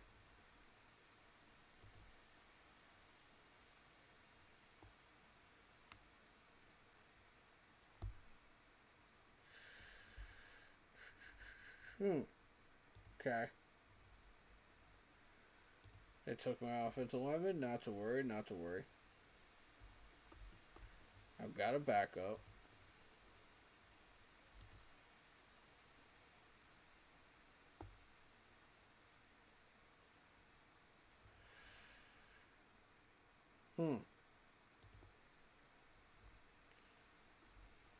Could this just be a throw around pick? Ooh, Devin Neal sitting there though. If we get Devin Neal, then we don't need Sanders. God.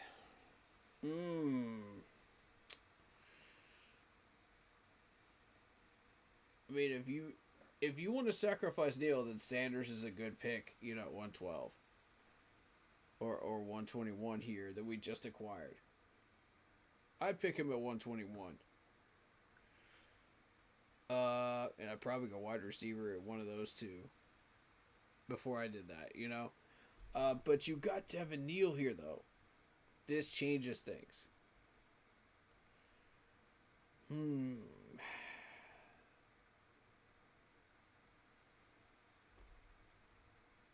Yeah, I don't know. My gut says Devin Neal on this one, man. Devin Neal is just too tempting to ignore.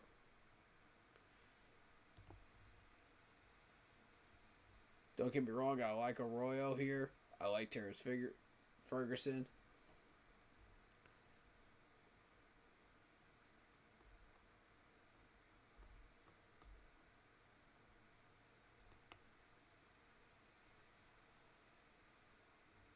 Let's see.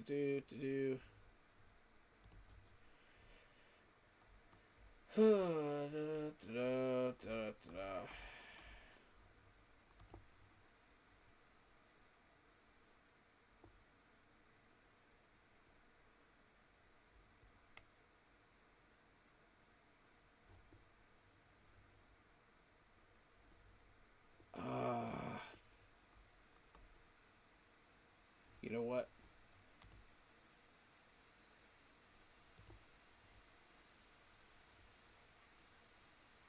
This might just be Tess Johnson time here. It might be.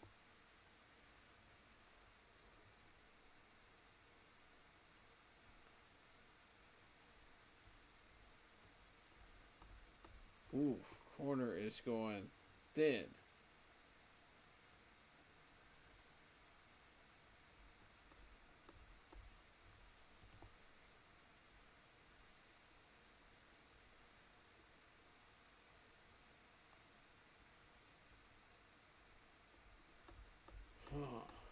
Okay.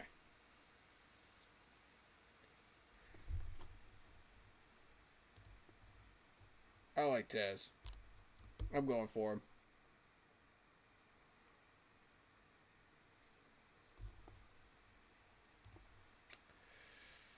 Now.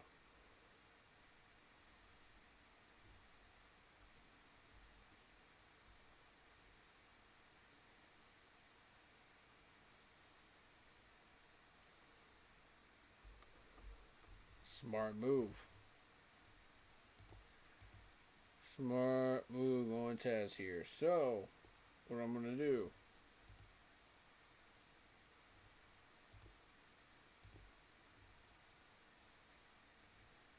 is now Mr. Devin Neal. Locking that in. And I think that's the right move.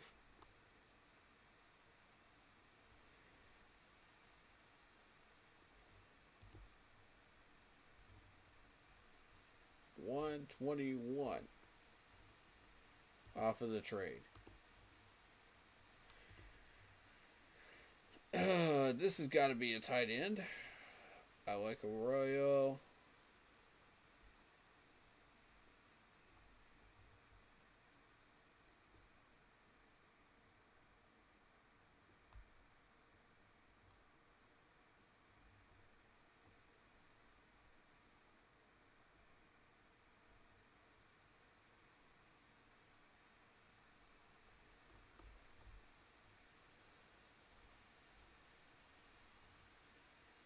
Okay, so we still need a corner, a safety.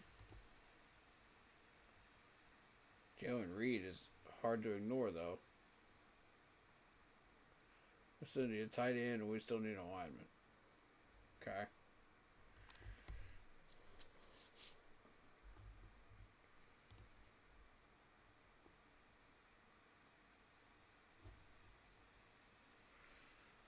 Okay.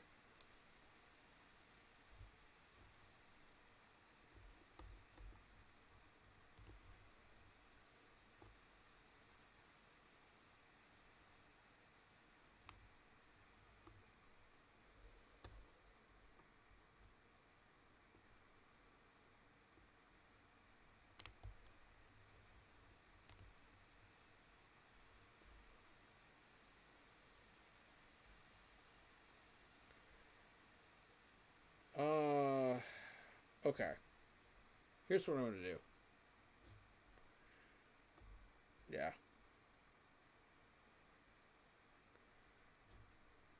That leaves 121 and 140 open.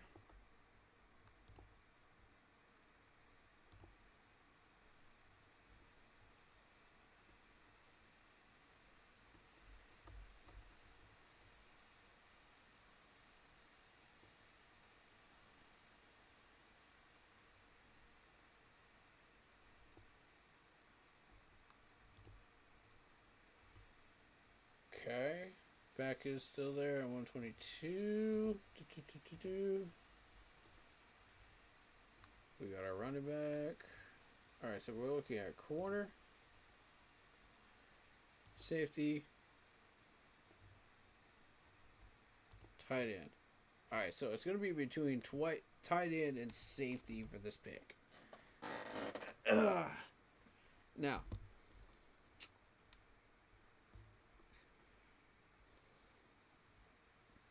we do have a backup safety here in Malachi Moore. Lathan is also a decent pick.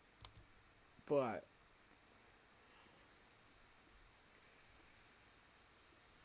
we're sitting there with Ferguson at 141. So, the pick here is obvious. It's got to be either Jalen Reed or Ransom.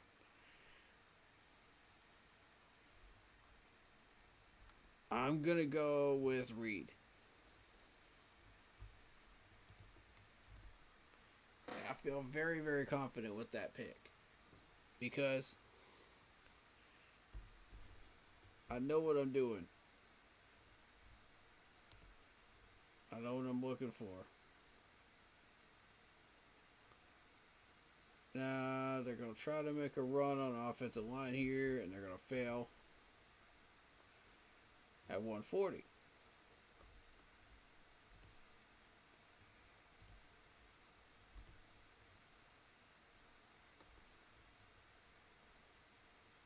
Okay, they took him. Got it. So,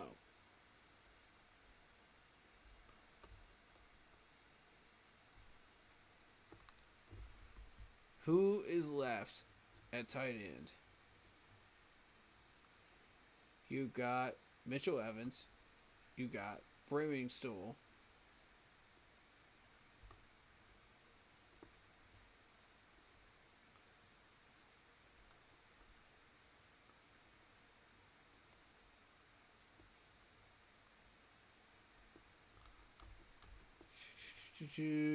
Okay. 140. I think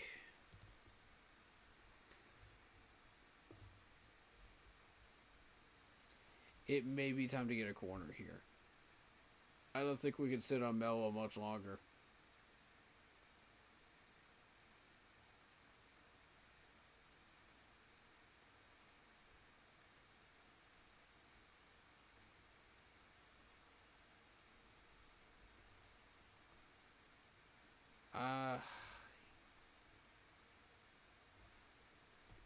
Tough call.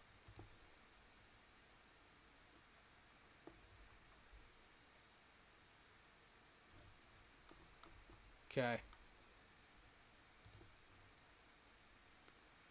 Ooh, Jack Beck has entered the conversation. Jack Beck has entered the conversation, ladies and gentlemen, for 140. Now, I think because we got Tez Johnson, we're going to go mellow here. We need a tackle? We need a tackle.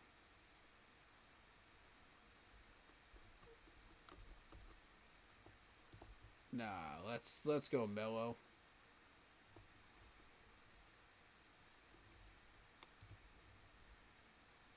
Good choice. Good choice. Happy with it. Tight end. Well, I think the obvious one here is Mitchell Evans.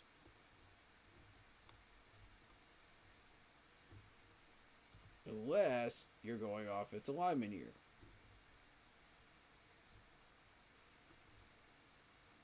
Which is exactly what I plan on doing. Alright. I'm gonna hide the screen while I pick this one. So you won't know who it is.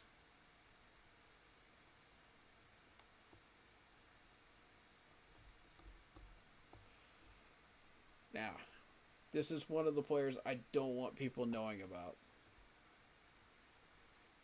It's too early.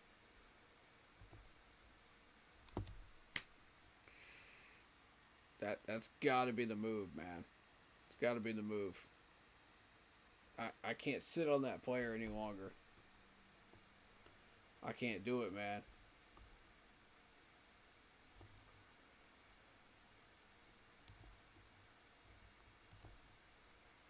To trade offers, okay.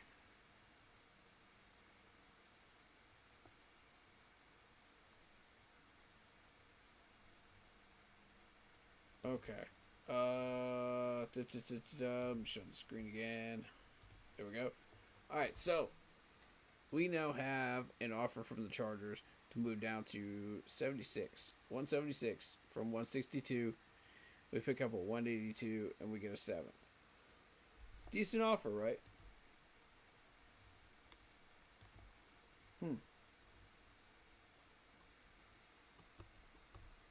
I'm not against it, to be honest. Mitchell Evans is still here.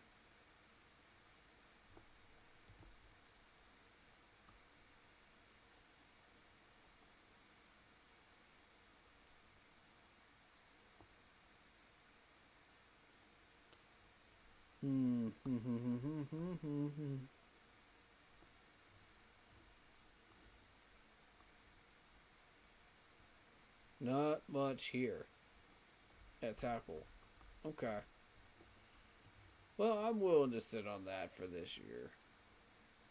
If I can get my solid tight end. Which is Mitchell Evans. Now let's see what else is popping up around here. Because we got back-to-back picks here. Remember that. Caldwell.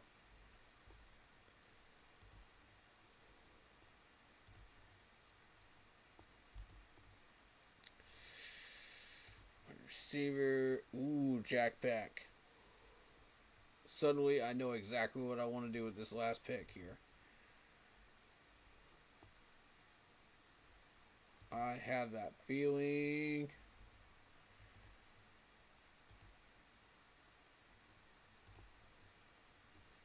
Oh, y'all just made it easy for me.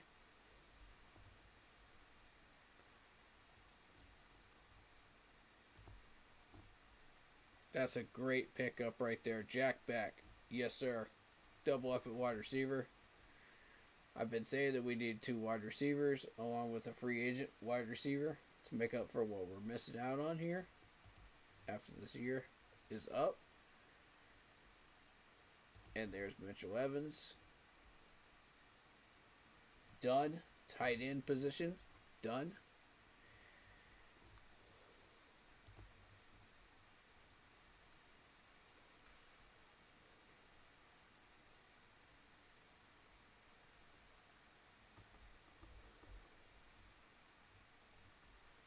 With that being said, we now have one more pick, and I know exactly who it's going to be.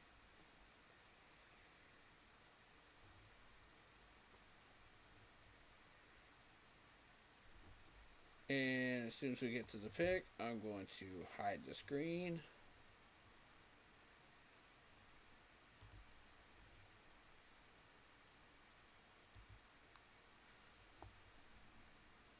Okay.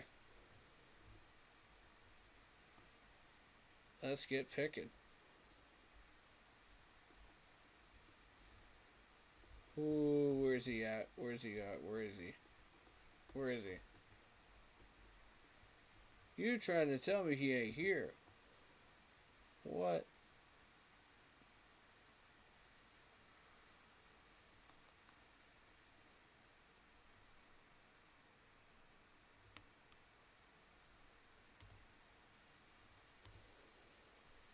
Okay.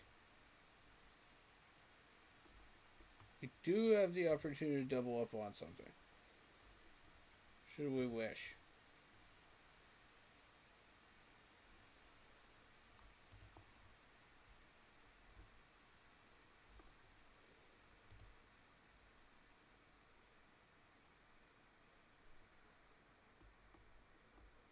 Ooh, ooh, ooh.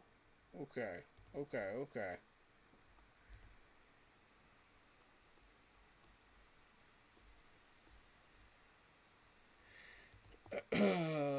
All right.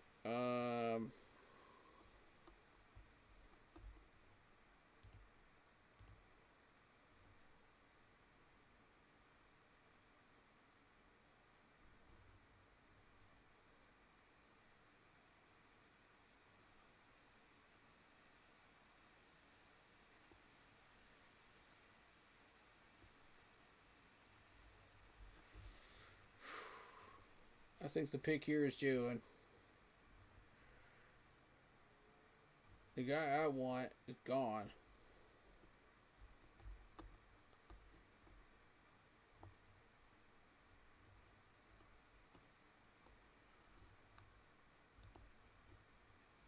Grabbing him.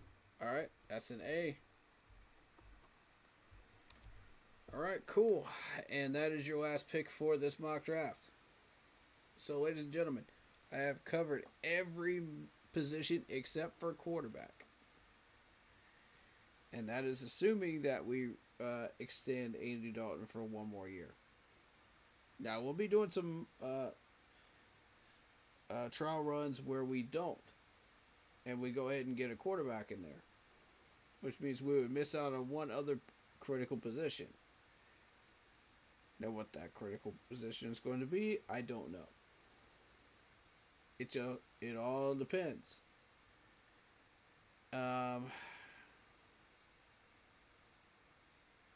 Whatever's there and whatever's not there.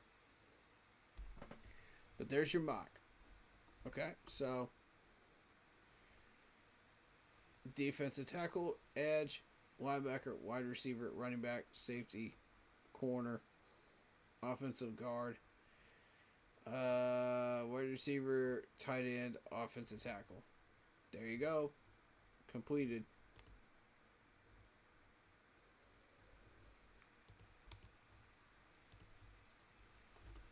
We did take a trade with the Pittsburgh Steelers to acquire the third round 83, the fourth round 121, and the fifth round 162 for this year, along with a round 7 next year. So that was the trade. And we are done with these mock drafts. Ladies and gentlemen,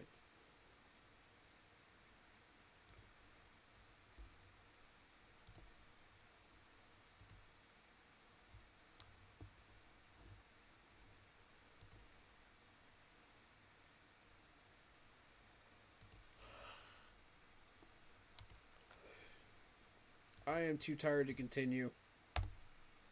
Second mock, done.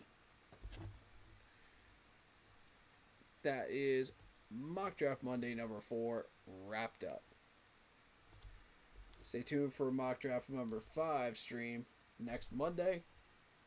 Be sure to be watching out for game streams that will be coming out through the weekend here. You'll probably see one tomorrow.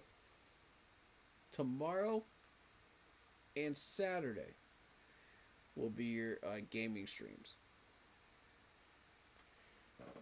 I need to work for Thursday and Friday, though. I gotta make some money. So, anyway, guys, we'll see you guys tomorrow for a game stream. We will be playing. Let me bring up Steam. We shall be playing tomorrow.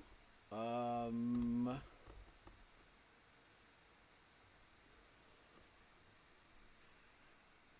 tell you what.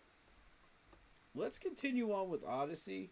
I kind of want to knock out Odyssey and move on to the next Assassin's Creed game, because we have a lot of these Assassin's Creed games to go through.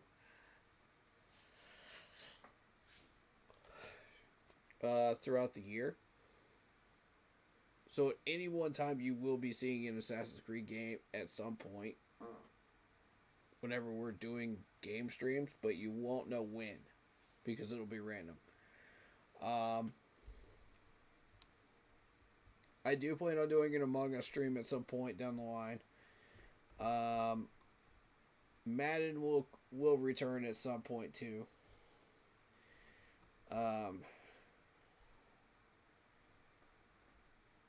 We'll do a little bit of Buckshot. People like Buckshot.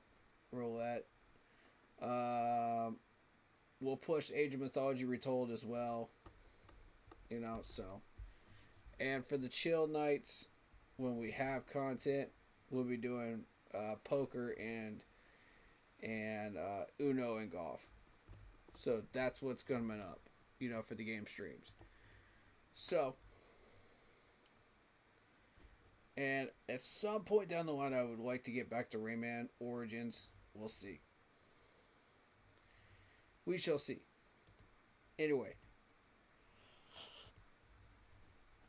Thank you for a great Mock Draft Monday. And we'll catch you guys in the next one.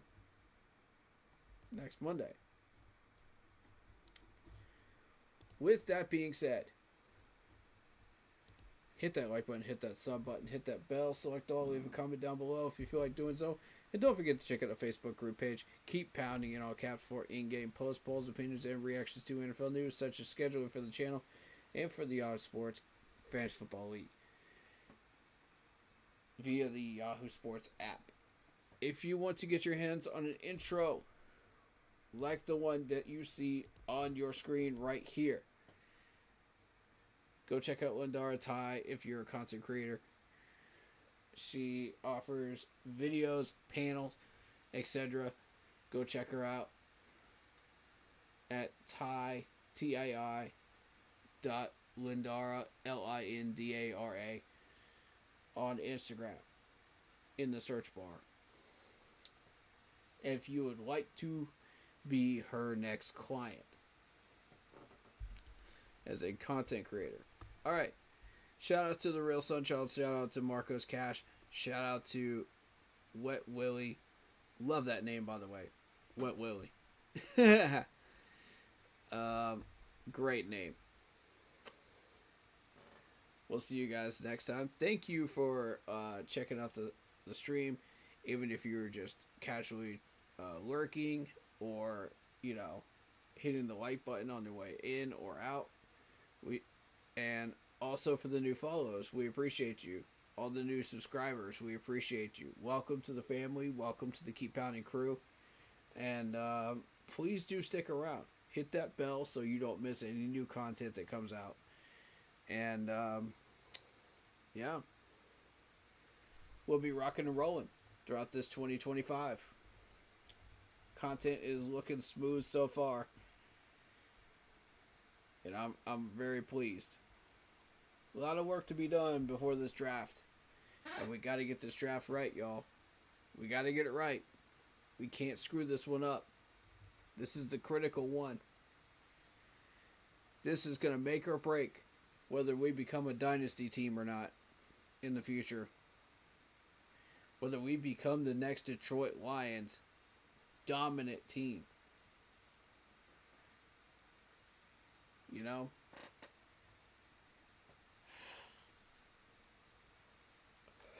Whether we become the next Philadelphia Eagles. Are you ready to put the work in, ladies and gentlemen? Because we've been putting it in. Are you? Let's find out together. With that being said, you already know what to do. Stay happy, healthy, and well.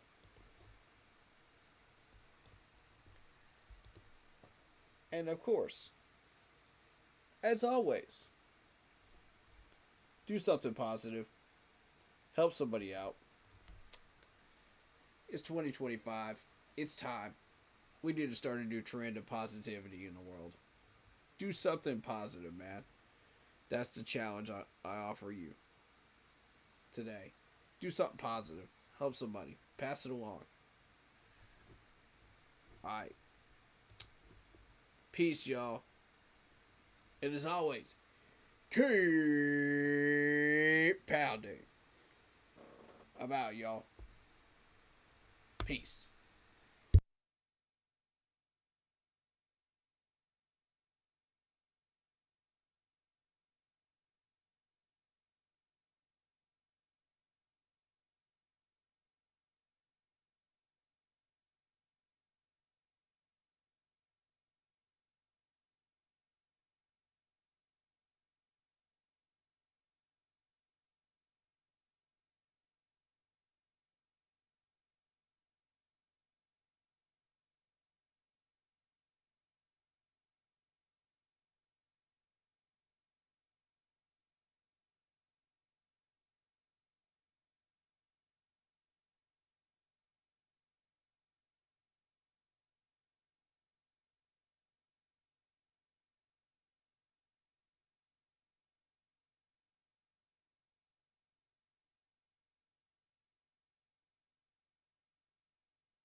If you love iPhone,